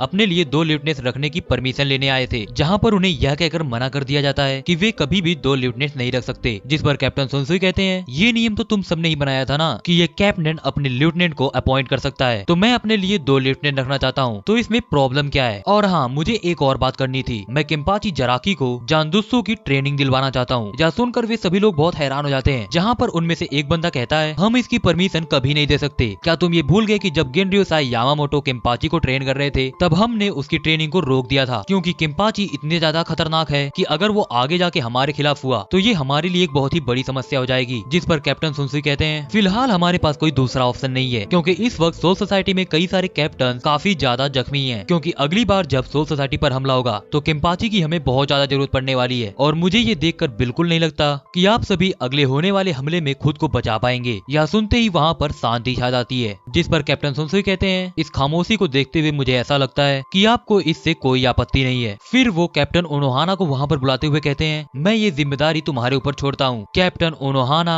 या तो फिर कहें कि पहली केम्पाची याचिरो ओनोहाना। इसी के साथ सीन शिफ्ट होता है और हम देखते हैं रेंजी और इचिगो को, जहाँ पर वे दोनों आसमान से गिर रहे थे और वे दोनों लड़ भी रहे थे कि नीचे कौन रहेगा और ऊपर कौन, क्योंकि जाहिर सी बात है जो बंदा नीचे रहेगा उसे ज्यादा चोट लगेगी। बट तभी इचिगो कोन को निकालता है और उसे काफी बड़ा कर देता है। फिर रेंजी और इचिगो दोनों कोन के ऊपर ही लैंडिंग कर जाते हैं, जिसकी वजह से उन दोनों को तो चोट नहीं लगती बट कोन को लग जाती है। इधर रेंजी और इचिगो के सामने आती है किरियो हिकुफुने, जहाँ पर वो उन दोनों को बताती है कि इस जगह पर मैं रहती हूँ। आगे हम किरियो को खाना बनाते हुए देखते हैं, जहाँ पर खाना बनाने के बाद वो इचिगो और रेंजी को खाने के लिए देती है, जिसे देखते हुए इचिगो कहता है, यहाँ पर चल क्या रहा है, क्या हम लोग यहाँ पर खाना खाने के लिए आए थे। बट तभी रेंजी कहता है, ये शायद किसी प्रकार की ट्रेनिंग होगी, तो जल्दी से खाना स्टार्ट करो। इसी के साथ वे दोनों जोरों शोरों से खाने लगते हैं। इधर किरियो उनसे कहती है, मैं थोड़ा मीठा लेकर आती हूँ, या बोलने के साथ ही वो अंदर चली जाती है। बट तभी हम देखते हैं कि इचिगो रुक जाता है और रुकते हुए रेंजी से कहता है, क्या हम लोग इस वक्त जो कर रहे हैं वो सही है? मतलब नीचे सोल सोसाइटी में सभी लोग ट्रेनिंग कर रहे हैं ताकि वो अपनी अगली बैटल में सोल सोसाइटी को प्रोटेक्ट कर सके, और हम लोग यहाँ पर आके सिर्फ नहा रहे हैं, खा रहे हैं। या सुनते ही रेंजी कहता है, क्या तुम इतनी ज्यादा बुद्धू हुई इचिगो? चलो अच्छा मैं तुम्हें बताता हूँ, हम जहाँ पर नहा रहे थे वहाँ पर हम हील भी हुए थे, क्योंकि जाहिर सी बात है हमें हमारे पिछले बैटल में बहुत ज्यादा चोट लगी थी, और अब जब हम हील हो चुके हैं तो अब हमें खाने की जरूरत पड़ेगी ताकि हमें एनर्जी मिल सके, इसलिए अब हम यहाँ पर आए हुए हैं। बट तभी वहाँ पर एक लड़की आती है जो कि कहती है, तुम तो काफी समझदार हो रेंजी, इसीलिए शायद तुम अभी तक लिeutenant हो, और इचिगो सिर्फ एक सोल रीपर, वो भी सब्स्टिट्यूट सोल रीपर। इधर उस लड़की को देखकर इचिगो और रेंजी दोनों बहुत ज्यादा हैरान हो जाते हैं। बट तभी वो लड़की कहती है, स्क्वाड जीरो के सभी मेंबर्स अपने आप में ही यूनिक हैं, क्योंकि उन सभी ने कुछ न कुछ ऐसा बनाया है जिससे सोल सोसाइटी और बाकी सभी को बहुत ज्यादा फायदा मिले। जैसे कि तेंजिरो ने हीलिंग करने की चीजें बनाई हैं, और मैंने टेम्पररी सोल्स को बनाया है जिसे सभी लोग गीगाय के रूप में यूज करते हैं, और इसी वजह से सोल किंग ने हमें ऐसे सम्मान से नवाजा है। बट तभी रेंजी और इचिगो चिल्लाते हुए कहते हैं, हे तुम हो कौन? जिस पर वो लड़की कहती है, क्या तुम मुझे भूल गए? मैं हूँ किरियो हिकुफुने। यह सुनते ही इचिगो और रेंजी कहते हैं, पर आप तो। बट तभी उनकी बात किरियो बीच में ही काट देती है और कहती है, जब मैं खाना बनाती हूँ तब मेरा स्पिरिचुअल प्रेशर बहुत ज्यादा खत्म हो जाता है, इसी वजह से मैं अपने पुराने रूप में आ जाती हूँ। आगे हम देखते हैं इचिगो और रेंजी के साथ में ही किरियो हिकुफुने को उनके पैलेस के बाहर, जहाँ पर इचिगो और रेंजी वहाँ से जाने वाले थे, जिन्हें देखते हुए किरियो उन्हें बताती है कि तुमने जो खाना खाया उसकी वजह से तुम्हें अपना स्पिरिचुअल प्रेशर पहले से ज्यादा लग रहा होगा, पर आगे तुम थोड़ा संभल कर रहना, क्योंकि अब तुम जिसके पास जा रहे हो वो है सभी जनपाक्टूस को क्रिएट करने वाला ओएत्सु निमाया। इसी के साथ सीन शिफ्ट होता है और हम देखते हैं the central underground great prison को, जहाँ पर गेट खुलता है और उसके बाहर केम्पाची जराकी खड़े होते हैं। केम्पाची अंदर आते हुए कहते हैं, उन्होंने ये जगह यूज करने के लिए तुम्हें परमिशन कैसे दे दी? और तभी हम देखते हैं केम्पाची के सामने कैप्टन ओनोहाना को, या तो फिर कहें की फर्स्ट केम्पाची याचिरो उनोहाना को। उनोहाना बताती हैं कि जनरली नॉन क्रिमिनल्स को यहाँ पर आने नहीं दिया जाता, पर क्योंकि ये हेड कैप्टन का ऑर्डर था इसीलिए मुझे यहाँ पर आना पड़ा। अभी आप लोग कंफ्यूज हो रहे हैं कि हेड कैप्टन कौन, तो मैं बता दूं कैप्टन सुनसुई अभी तक हेड कैप्टन बन चुके हैं। और अभी भी आप लोगों में से कुछ लोग सोच रहे हैं कि आखिर सुनसुई हेड कैप्टन कैसे बन गए, क्योंकि ऑब्वियसली सुनसुई से ज्यादा पोटेंशियल वाले लोग भी सोल सोसाइटी में हैं जो कि हेड कैप्टन बन सकते थे। बट थोड़ा वेट करो, क्योंकि जब कैप्टन सुनसुई की बंकाई एनिमेट होगी तब पता चलेगा कि क्यों कैप्टन सुनसुई एक ऐसे कैंडिडेट थे जो कि यामामोटो की जगह ले सकते थे। बट फिलहाल के लिए इन सभी बातों को भूल जाते हैं और कहानी में आगे बढ़ते हैं। उनोहाना जैसे ही कहती है कि इस जगह पर नॉन क्रिमिनल्स अलाउ नहीं है, केम्पाची कहते हैं नॉन क्रिमिनल्स, हम दोनों के दोनों ही क्रिमिनल्स है, ये तो तुम्हें भी पता है। जिस पर उनोहाना कहती है तुम आज कुछ ज्यादा ही बात कर रहे हो। या बोलने के साथ ही कैप्टन उनोहाना और कैप्टन केम्पाची जराकी ये दोनों फाइट करना स्टार्ट कर देते हैं, जहाँ पर कैप्टन उनोहाना बहुत ही इजीली केम्पाची जराकी को ओवर पावर कर रही थी। वो केम्पाची जराकी को जख्मी करने के साथ ही उनकी जनपाक्टू को भी काफी दूर फेंक देती हैं, जिस पर केम्पाची उनसे कहते हैं हे तुम ऐसी चीप ट्रिक्स का यूज क्यों कर रही हो? क्या हुआ उस उनोहाना का जिसे मैं एडमायर करता था, वो कभी भी ऐसे चीप ट्रिक्स का यूज नहीं करती। या सुनते ही उनोहाना कहती है मैं चीप ट्रिक्स का यूज नहीं कर रही हूँ, वो तो सिर्फ इस बार तुम बहुत ज्यादा कमजोर हो इसीलिए तुम्हें ऐसा लग रहा है। या सुनते ही केम्पाची हैरान हो जाते हैं और कहते हैं मैं कमजोर हूँ? इसी के साथ उन्हें याद आता है कि कैसे वो पहले कई लोगों को मारते थे पर फिर भी उन्हें वो मजा नहीं आता था। और फिर वो एक दिन मिले उनोहाना से, जिनसे लड़ने के बाद पहली बार उन्हें डर महसूस हुआ और साथ में ही लड़ाई करने का मजा भी आया। और इसी के साथ उनकी आंखों में आंसू आ जाते हैं और वो कहते हैं मैं आज मरने वाला हूँ, मैं तो सिर्फ तुम्हारे जैसा बनना चाहता था, सिर्फ तुम्हारे जैसा फाइट करना चाहता था। बट तभी कैप्टन उनोहाना केम्पाची के गले में अपनी जनपाक्टू को आर पार कर देती हैं। बट अचानक से केम्पाची को रियलाइज होता है कि वो मरे नहीं है और उनका गला भी बिल्कुल ठीक है। और साथ में उन्होंने अपनी जनपाक्टू का यूज करते हुए कैप्टन उनोहाना की जनपाक्टू को भी ब्लॉक कर लिया है। फिर वो कैप्टन उनोहाना को खुद से थोड़ा दूर करते हुए सोचते हैं मुझे पूरा यकीन है कि मैं कुछ समय पहले मारा गया था, पर छोड़ो जाने दो, फिलहाल तो मुझे इस बैटल का मजा लेना है। इधर उनोहाना सोच रही थी केम्पाची जराकी मुझे पता है कि जब तुम अपनी मौत के कगार पर होते हो तभी तुम ज्यादा स्ट्रॉन्ग होते हो, इसीलिए अब मैं तुम्हें तब तक मार के जिंदा करती रहूंगी जब तक तुम इतने स्ट्रॉन्ग ना हो जाओ कि मुझे मार सको। एंड इसी के साथ वे दोनों केम्पाची अपनी बैटल को लड़ने के लिए रेडी हो जाते हैं। और इसी के साथ ही हम देखते हैं पास्ट का सीन, जहाँ पर उनोहाना को एक सोल रिपर आके बताता है कि पूरे रुकोन डिस्ट्रिक्ट में कोई भी ऐसा नहीं बचा है जो आपको टक्कर दे सके और आपकी बैटल की नीड्स को सेटिस्फाई कर सके। जिस पर उनोहाना कहती है तुम्हें ऐसा किसने कहा कि मैं लोगों को खुद से लड़ने के लिए ढूंढ रही हूँ? वो सोल रिपर कहता है अगर ऐसी बात नहीं है तो आपने इतने सारे लोगों को मार के यहाँ पर लाशों का ढेर क्यों लगा रखा है? जिस पर उनोहाना कहती है लाशों का ढेर ये मैंने नहीं लगाया। और तभी जैसे ही उनोहाना पीछे मुड़ के देखती है वो देखती है उनके सामने कई सारे लोग मरे हुए हैं और उन्हीं के ऊपर से निकलता है एक छोटा सा लड़का जो कि आते ही बिना समय व्यस्त किए उनोहाना पर हमला कर देता है और उनकी चेस्ट में अपनी सोर्ड को घुसा देता है। उनोहाना ये देखकर बहुत हैरान हो जाती है कि कैसे एक छोटा सा लड़का उन पर इतना पावरफुल अटैक लैंड कर पाया। और एक चीज बता दो कि वो छोटा सा लड़का कोई और नहीं बल्कि केम्पाची जराकी थे। इधर उनोहाना अपने प्रेजेंट में आती है जहाँ पर वो केम्पाची से बैटल कर रही थी। बैटल करते हुए ही वो सोचती है क्या तुम्हें पता है कि तुम कैसे इचिगो से हो रही लड़ाई में हार गए थे और कैसे तुम नोइतोरा गिल्गा से हो रही लड़ाई में हारते हारते बचे? इसका कारण ये नहीं था कि तुम कमजोर थे, ये तो बाकी सबको लगता है कि तुम कमजोर थे, पर मुझे जो पता है वो है असली सच्चाई। तुम डरते हो कि अगर तुम अपनी फुल पोटेंशियल पर लड़ोगे तो तुमसे लड़ने वाला कोई और बचेगा ही नहीं और इसी डर की वजह से तुम अपनी पावर को कंप्रेस करते रहते हो और उसे सामने वाले अपोनेंट के लेवल पर आके लड़ते हो ताकि तुम्हें बैटल में असली मजा आ सके। पर आज ऐसा बिल्कुल भी नहीं होगा। इसी के साथ उनोहाना केम्पाची को जान से मार डालने के बाद उसे फिर से हील करके रिवाइव करती हैं और कहती हैं किसी भी लड़ाई में जब तुम अपने मौत के बहुत करीब होते हो तभी तुम्हारी पावर अवेकन हो जाती है, तो इसीलिए आज मैं तुम्हें हजारों बार मार के फिर से हील करने के बाद जिंदा करूंगी और ये तब तक करूंगी जब तक तुम अपनी पूरी पावर को अवेकन न कर लो। और यह बोलने के साथ ही उनोहाना बैटल करती रहती हैं। और इसी के साथ उनका बंकाई रिलीज हो जाता है। अपने बंकाई की रिलीज होते ही वो कहती हैं खेलने का समय खत्म हुआ बच्चे। और इसी के साथ वे दोनों बैटल करना स्टार्ट कर देते हैं जहाँ पर कैप्टन उनोहाना बहुत ही आराम से केम्पाची को ओवर पावर कर रही थी। बट तभी केम्पाची लड़ते हुए सोचते हैं ये कैसा एहसास है, मुझे अब मजा आ रहा है, मुझे इतना मजा कभी नहीं आया। हाँ मुझे सब कुछ याद आ, तुम्हारी वजह से आज मुझे सब कुछ याद आ गया। और इसी के साथ वो एक पावरफुल अटैक कैप्टन उनोहाना पर करते हैं। बट उनोहाना उस अटैक को ब्लॉक करते हुए सोचती हैं तुमने अपने पावर्स को सप्रेस करना सीख लिया केम्पाची, ताकि तुम अनंत तक लड़ सको, और मैंने हीलिंग एबिलिटी सीखी ताकि मैं तुमसे अनंत तक लड़ सकूं। पर अंत में हम दोनों में से कोई एक ही बचेगा, क्योंकि हर युग में सिर्फ एक ही केम्पाची होता है। और तभी हम देखते हैं कि केम्पाची जराकी अपनी जनपाक्टो को ओनोहाना के चेस्ट के अंदर घुसा देते हैं, जिस पर ओनोहाना कहती हैं, फाइनली अब तुम अपने उस स्टेट में आ चुके हो जब तुम बैटल्स में बोर हो जाया करते थे। पर मेरा यकीन करो, अभी भी यहाँ पर ऐसे दुश्मन हैं जिनसे लड़के तुम्हें बहुत मजा आएगा। इधर केम्पाची ओनोहाना को मरते हुए देखकर कहते हैं, नहीं नहीं नहीं नहीं नहीं, तुम मर नहीं सकती,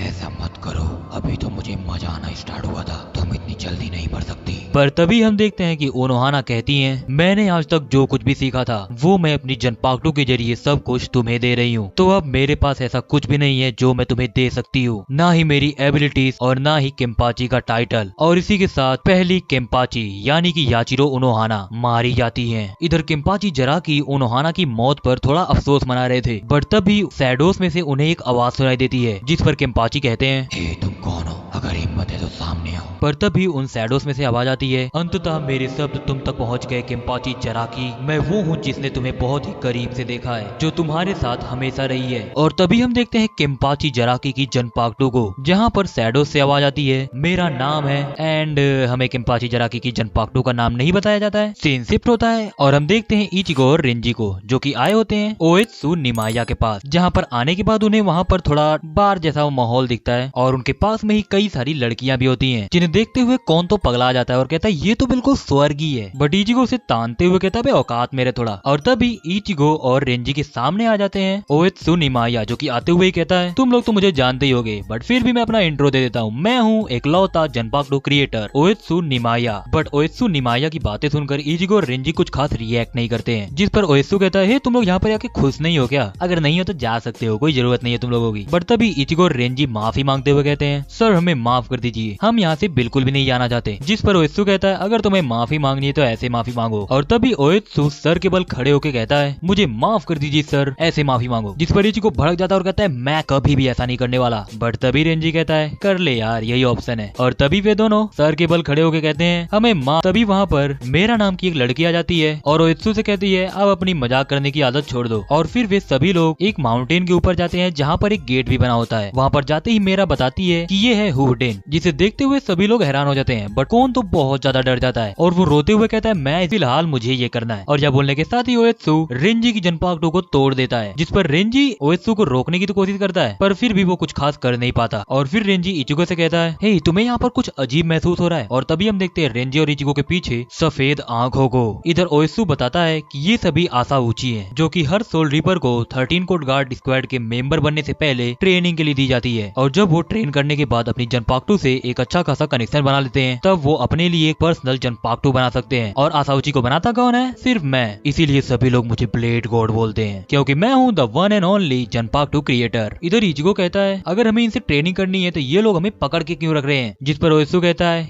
ये लोग बहुत गुस्से वाले हैं, और वैसे भी तुम अपनी जनपाक्टो की जितनी डिसरिस्पेक्ट करते हो उसके हिसाब से तो ये कुछ भी नहीं है। और तुम कैसे सोल रीपर हो? क्या तुम्हें पता है वहाँ बार में जो लड़कियां थी वो सभी भी जनपाक्टो ही थी, पर तुम लोग उसमें भी डिफरेंस नहीं बता पाए। और अब तुम लोगों के पास सिर्फ एक ही ऑप्शन है, इसमें से अगर किसी जनपाक्टो ने तुम्हें चूज कर लिया तो मैं उससे तुम्हारे लिए एक न्यू जनपाक्टो बना दूंगा। बट तुम जैसे लूजर्स को मुझे नहीं लगता कि कोई जनपाक्टो चूज करने वाली है। और इसी के साथ ओएत्सु उस गेट को बंद करने के साथ ही वहाँ से चला जाता है। इधर सीन शिफ्ट होता है और हम देखते हैं सोल सोसाइटी का सीन, जहाँ पर केम्पाची जराकी ने फर्स्ट केम्पाची ओनोहाना को मार दिया था, और अब वो उन्हें मारने के बाद वापस से उस सेंट्रल जेल से बाहर जा रहा था। इधर एक बार फिर से सीन शिफ्ट होता है और हम देखते हैं फिर से एक बार रॉयल पैलेस का सीन, यानी कि हुडेन का सीन, जहाँ पर रेंजी और इचिगो आसाउची नाम के जनपाक्टो से बैटल करते हुए बहुत ज्यादा थक चुके थे। बट तभी वहाँ पर आता है the one and only zanpakuto creator Oetsu Nimaiya, और आते ही वो कहता है, पूरे 71 घंटे और 48 मिनट, किसने सोचा था तुम लोग इतने टाइम तक टिक पाओगे? फिर ओएत्सु कहता है, तुम रेंजी तुम बहुत ही आराम से पास हो गए, लिमिट तो थी नहीं। जिस पर ओएत्सु कहता है, हाँ यहाँ पर कोई टाइम लिमिट नहीं थी, बट एक इमोशनल लिमिट थी, जैसा कि तुम देख ही रहे हो कि तुम्हें अभी तक किसी भी आसाउची ने चूज नहीं किया। इसी के साथ वो मेरा से कहता है, जल्दी से इचिगो इचिगो को बाहर लेकर आओ। यह सुनते ही मेरा तुरंत जाती है और इचिगो को बाहर लेकर आती है, जहाँ पर ओएत्सु कहता है अब तुम्हारा वापस जाने का समय आ चुका है इचिगो। जिस पर इचिगो चिल्लाते हुए कहता है तुम पागल हो गए हो क्या, ऐसा बिल्कुल नहीं हो सकता, अब मैं इतनी दूर आने के बाद वापस नहीं जा सकता। तो तुम्हें ऐसा क्यों लगता है कि तुम्हारे कहने के बाद मैं वापस जाने वाला हूँ, और मेरे जनपाक्टू जांगेत्सु का क्या होगा। जिस पर ओएत्सु कहता है तुम कुछ भी कर लो, बट जांगेत्सु अब पहले जैसा बिल्कुल नहीं हो सकता, कम से कम उसे मैं तो बिल्कुल सही नहीं कर सकता, और अब से सोल सोसाइटी में वापस आने की कोशिश भी मत करना। तुम्हारे जैसा इंसान जो कि एक सोल रीपर भी नहीं है और जिसके पास उसकी जनपाक्टू भी नहीं है, उसे सोल सोसाइटी में आने का कोई हक नहीं है। क्या सुनते ही इचिगो ओएत्सु की तरफ बढ़ने की कोशिश करता है, बट तभी ओएत्सु इचिगो को वापस भेज देता है और कहता है man I am the one and only zanpakuto creator. फिर ओएत्सु थोड़ा सोचने के बाद कहता है तुम्हें अपनी जड़ों तक जाना होगा इचिगो कुरोसाकी, तुम्हें जानना होगा कि तुम असलियत में हो कौन। मैं तो ये देखकर हैरान हूँ कि तुम 71 घंटों तक बिना किसी आसाउची की मदद से वहाँ पर लड़ कैसे रहे थे, जबकि रेंजी को तो आसाउची मिल भी गया था। इसीलिए तुम्हें अब अपनी जड़ों तक जाना होगा और पता करना होगा कि तुम हो कौन। बट अगर तुम ये पता भी कर लेते हो फिर भी शायद ही तुम वापस आ पाओगे। इधर हम देखते हैं कि इचिगो वर्ल्ड ऑफ लिविंग में पहुंच चुका है, जहाँ पर वो कुरोसाकी क्लिनिक के सामने था। जैसे ही इचिगो को रियलाइज होता है कि वो वापस से वर्ल्ड ऑफ लिविंग में आ चुका है कि तभी उसके फादर कुरोसाकी क्लिनिक से बाहर आते हुए कहते हैं इचिगो, बट जैसे ही वो अपने सामने देखते हैं उन्हें वहाँ पर कोई भी नहीं दिखता है। इधर हम देखते हैं कि इचिगो सीधा भागते हुए इकुमी के पास जाता है जहाँ पर वो काम करता था। वहाँ पर जाने के साथ ही वो फ्रेश होता है और फिर खाना खाने के लिए बैठ जाता है। उसके बाद वो वहाँ से जाते हुए इकुमी को थैंक्स बोलता है और कहता है मैं काम पर नहीं आ पा रहा हूँ, फिर भी आप मेरे लिए इतना किया इसीलिए सॉरी। बट तभी इकुमी गुस्से के साथ उससे कहती है हाँ तुम्हें सॉरी बोलना चाहिए मुझसे, पर इसके लिए नहीं कि तुम काम पर नहीं आ पा रहे। क्या तुम्हें ऐसा नहीं लगता कि जब से मैंने तुम्हें हायर किया तब से मैं तुम्हारे लिए एक बड़ी बहन की तरह हूँ। बट तभी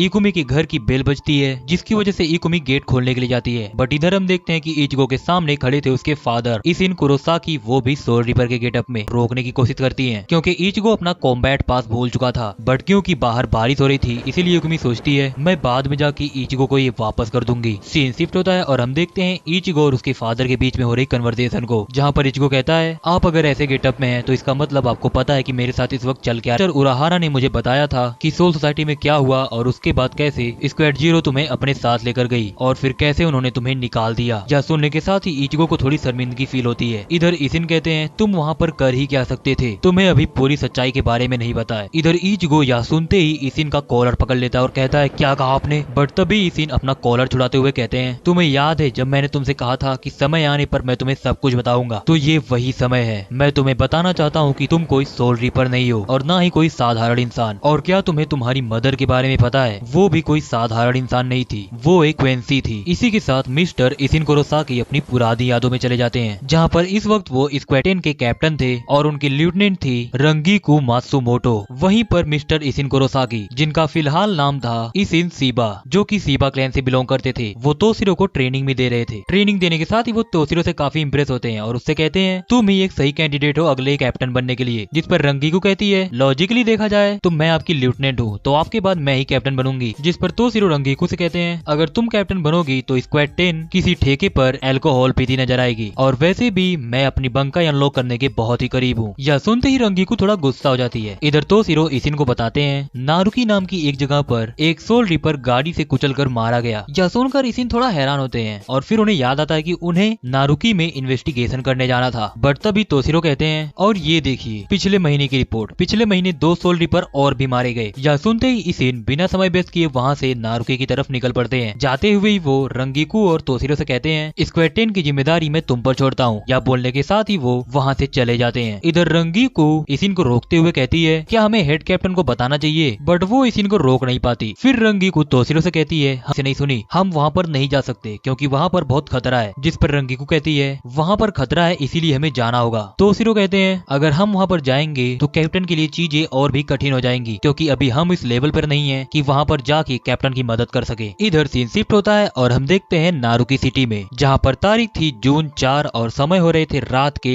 8:22। वहीं पर 2 सोल रीपर्स पेट्रोलिंग करते हुए बातें कर रहे थे कि आज तो लगता है बारिश होने वाली है, देखो बादल भी गरज रहे हैं। बट तभी उनके सामने आ जाते हैं इसिन कुरोसाकी और वो कहते हैं अब तुम लोग वापस सोल सोसाइटी जा सकते हो, यहाँ पर मैं हैंडल कर लूंगा। सीन शिफ्ट होता है और हम देखते हैं सोसुके आइजेन की लैब को, जहाँ पर कानमे और गिन इचिमारू ये दोनों भी प्रेजेंट थे। और मैं बता दूं कि ये वो समय चल रहा है जब आइजेन ऑलरेडी शिंजी और बाकी सभी लोगों को होलो बना चुका है। गिन आइजेन को बताता है हमारे एक्सपेरिमेंट्स काफी सही जा रहे हैं, हमने जिन सोल सोल रीपर्स को पकड़कर होलोफिकेशन का एक्सपेरिमेंट किया था उनसे हमें काफी अच्छा रिस्पॉन्स मिल रहा है, जिस पर आइजन कहते हैं सब कुछ मेरे प्लान के अकॉर्डिंग हो रहा है। सीन शिफ्ट होता है और हम देखते हैं इशिदा फैमिली के रेजिडेंस को, जहाँ पर ryuken इशिदा की मदर यानी कि ओरियो इशिदा की दादी माँ वो मसाकी कुरोसाकी से पूछ रही थी कि तुम्हारा स्कूल कैसा चल रहा है और क्या तुम सेरिन की प्रैक्टिस कर रही हो, जिस पर मसाकी कहती है हाँ मेरा स्कूल सही चल रहा है और मैं सेरिन की समय समय पर प्रैक्टिस भी करती हूँ। या सुनते ही ryuken की मदर भड़क जाती हैं और चिल्लाते हुए कहती हैं तुम प्रैक्टिस कर रही हो, क्या तुम समझ नहीं पा रही हो कि सिचुएशन क्या है? लगता है तुम्हें अंदाजा नहीं है कि इशिदा फैमिली कितने बड़े खतरे में है। बट तभी वहाँ पर आ जाता है ryuken, जो कि गेट ओपन करते ही कहता है मॉम आप ये बातें थोड़ा प्यार से भी तो बोल सकती हैं। इधर ryuken की मदर वहाँ से जाने लगती है। उनके जाने के बाद ही मसाकी भी वहाँ से जाते हुए ryuken से कहती है बाद में मिलते हैं ryuken, तब तक तुम अपना ध्यान रखना। या बोलने के साथ ही मसाकी वहाँ से चली जाती है। इधर ryuken इशिदा अपनी एक नौकरानी जिसका नाम होता है काटागिरी उससे पूछते हैं तुम्हें क्या लगता है मसाकी को यहाँ पर क्यों लाया गया है? क्या तुम्हें लगता है कि मसाकी को ये पता नहीं है कि इस वक्त इशिदा फैमिली की सिचुएशन कैसी है? वैसे भी मसाकी भी तो एक क्वेंसी है तो उसे तो समझना ही चाहिए कि क्वेंसीज की अगली जनरेशन हमें ही बनानी होगी, पर क्या मुझसे शादी करने के बाद वो खुश रहेगी? या सुनते ही काटागिरी कहती है आप कितने दयालु हैं जो मसाकी की खुशी के बारे में सोच रहे हैं, जिस पर ryuken कहते हैं मैं बिल्कुल भी दयालु नहीं हूँ, मैं तो बस इसलिए ये सोच रहा हूँ क्योंकि बिना खुशी के कोई भी शादी सही ढंग से नहीं चल सकती। इधर हम देखते हैं कि बाहर बारिश हो रही है, वहीं पर दूसरी तरफ हम देखते हैं नारुकी स्टेडियम का सीन साउथ गेट के पास में ही, जहाँ हमें पता चलता है कि अभी तक वे दोनों सोल रीपर्स वापस सोल सोसाइटी नहीं गए थे। वहीं पर इसिन ये सोच ही रहे थे कि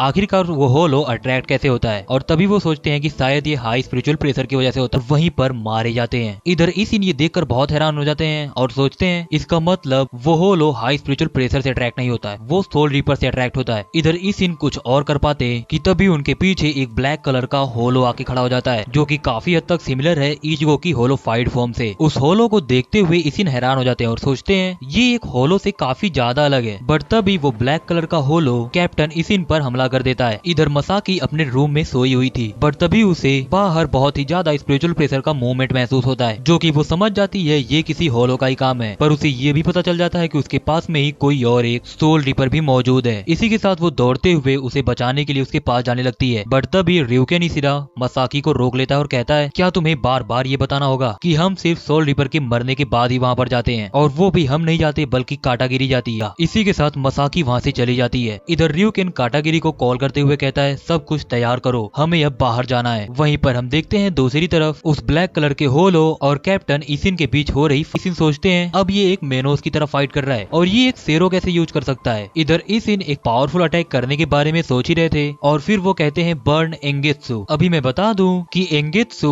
कैप्टन इसिन के जनपाक्टू का नेम है। इसिन अपनी जनपाक्टू का यूज करते हुए उस होलो पर हमला करने वाले थे, बट तभी उनकी बैक पर कोई अपनी जनपाक्टू से हमला करता है, जिसकी वजह से इसिन नीचे गिर पड़ते हैं। और फिर हम देखते हैं सोसुके आइजेन को, जो कि आते ही कहते हैं इस होलो का नाम होगा व्हाइट, क्योंकि इसका कलर पूरी तरह से ब्लैक है, इसीलिए मैं इसका नाम व्हाइट रखता हूँ। इधर इटिन्यू रखते हैं और उस होलो पर एक पावरफुल अटैक करते हैं, जिसकी वजह से वहाँ पर एक बहुत ही बड़ा ब्लास्ट होता है। इधर जैसे ही वो ब्लास्ट होता है वहाँ पर पहुंच जाती है मसाकी कुरोसाकी, जो कि उन दोनों की बैटल को देख रही थी। बट तभी वो होलो इसिन को ओवर पावर करते हुए उन पर एक हमला करने वाला था, बट इससे पहले कि वो अटैक इसिन को हिट करता, मसाकी अपने क्विंसी पावर के जरिए एरोस का यूज करते हुए इसिन को बचा लेती है। इधर जैसे ही आइजेन, कानमे और गिन इन तीनों की नजर मसाकी पर पहुंचती है। गिन कहता है आखिरकार यहाँ पर एक क्वेंसी क्या कर रही है, जिस पर कानमे कहता है मैं इसे मार कर आता हूँ। बट तभी आइजेन उसे रोक लेते हैं और कहते हैं रुक जाओ, मुझे देखना है कि आगे क्या होगा। इधर उस होलो की नजर जैसे ही एक क्विंसी यानी कि मसाकी पर पड़ती है, वो तुरंत उस पर हमला करने के लिए आगे बढ़ पड़ता है, जिसके रिप्लाई में मसाकी कई सारे अटैक एरोस के जरिए उस होलो पर कर रही थी, बट कोई भी एरो उसको हिट नहीं करता है, जिसे देखते हुए मसाकी अपनी एरोस को छोड़ देती है। और तब ब्लास्ट की वजह से इसिन बहुत ज्यादा जख्मी हो जाते हैं। मसाकी इसिन से कहती है मुझे बचाने के लिए शुक्रिया, और इसिन भी मसाकी से कहते हैं कि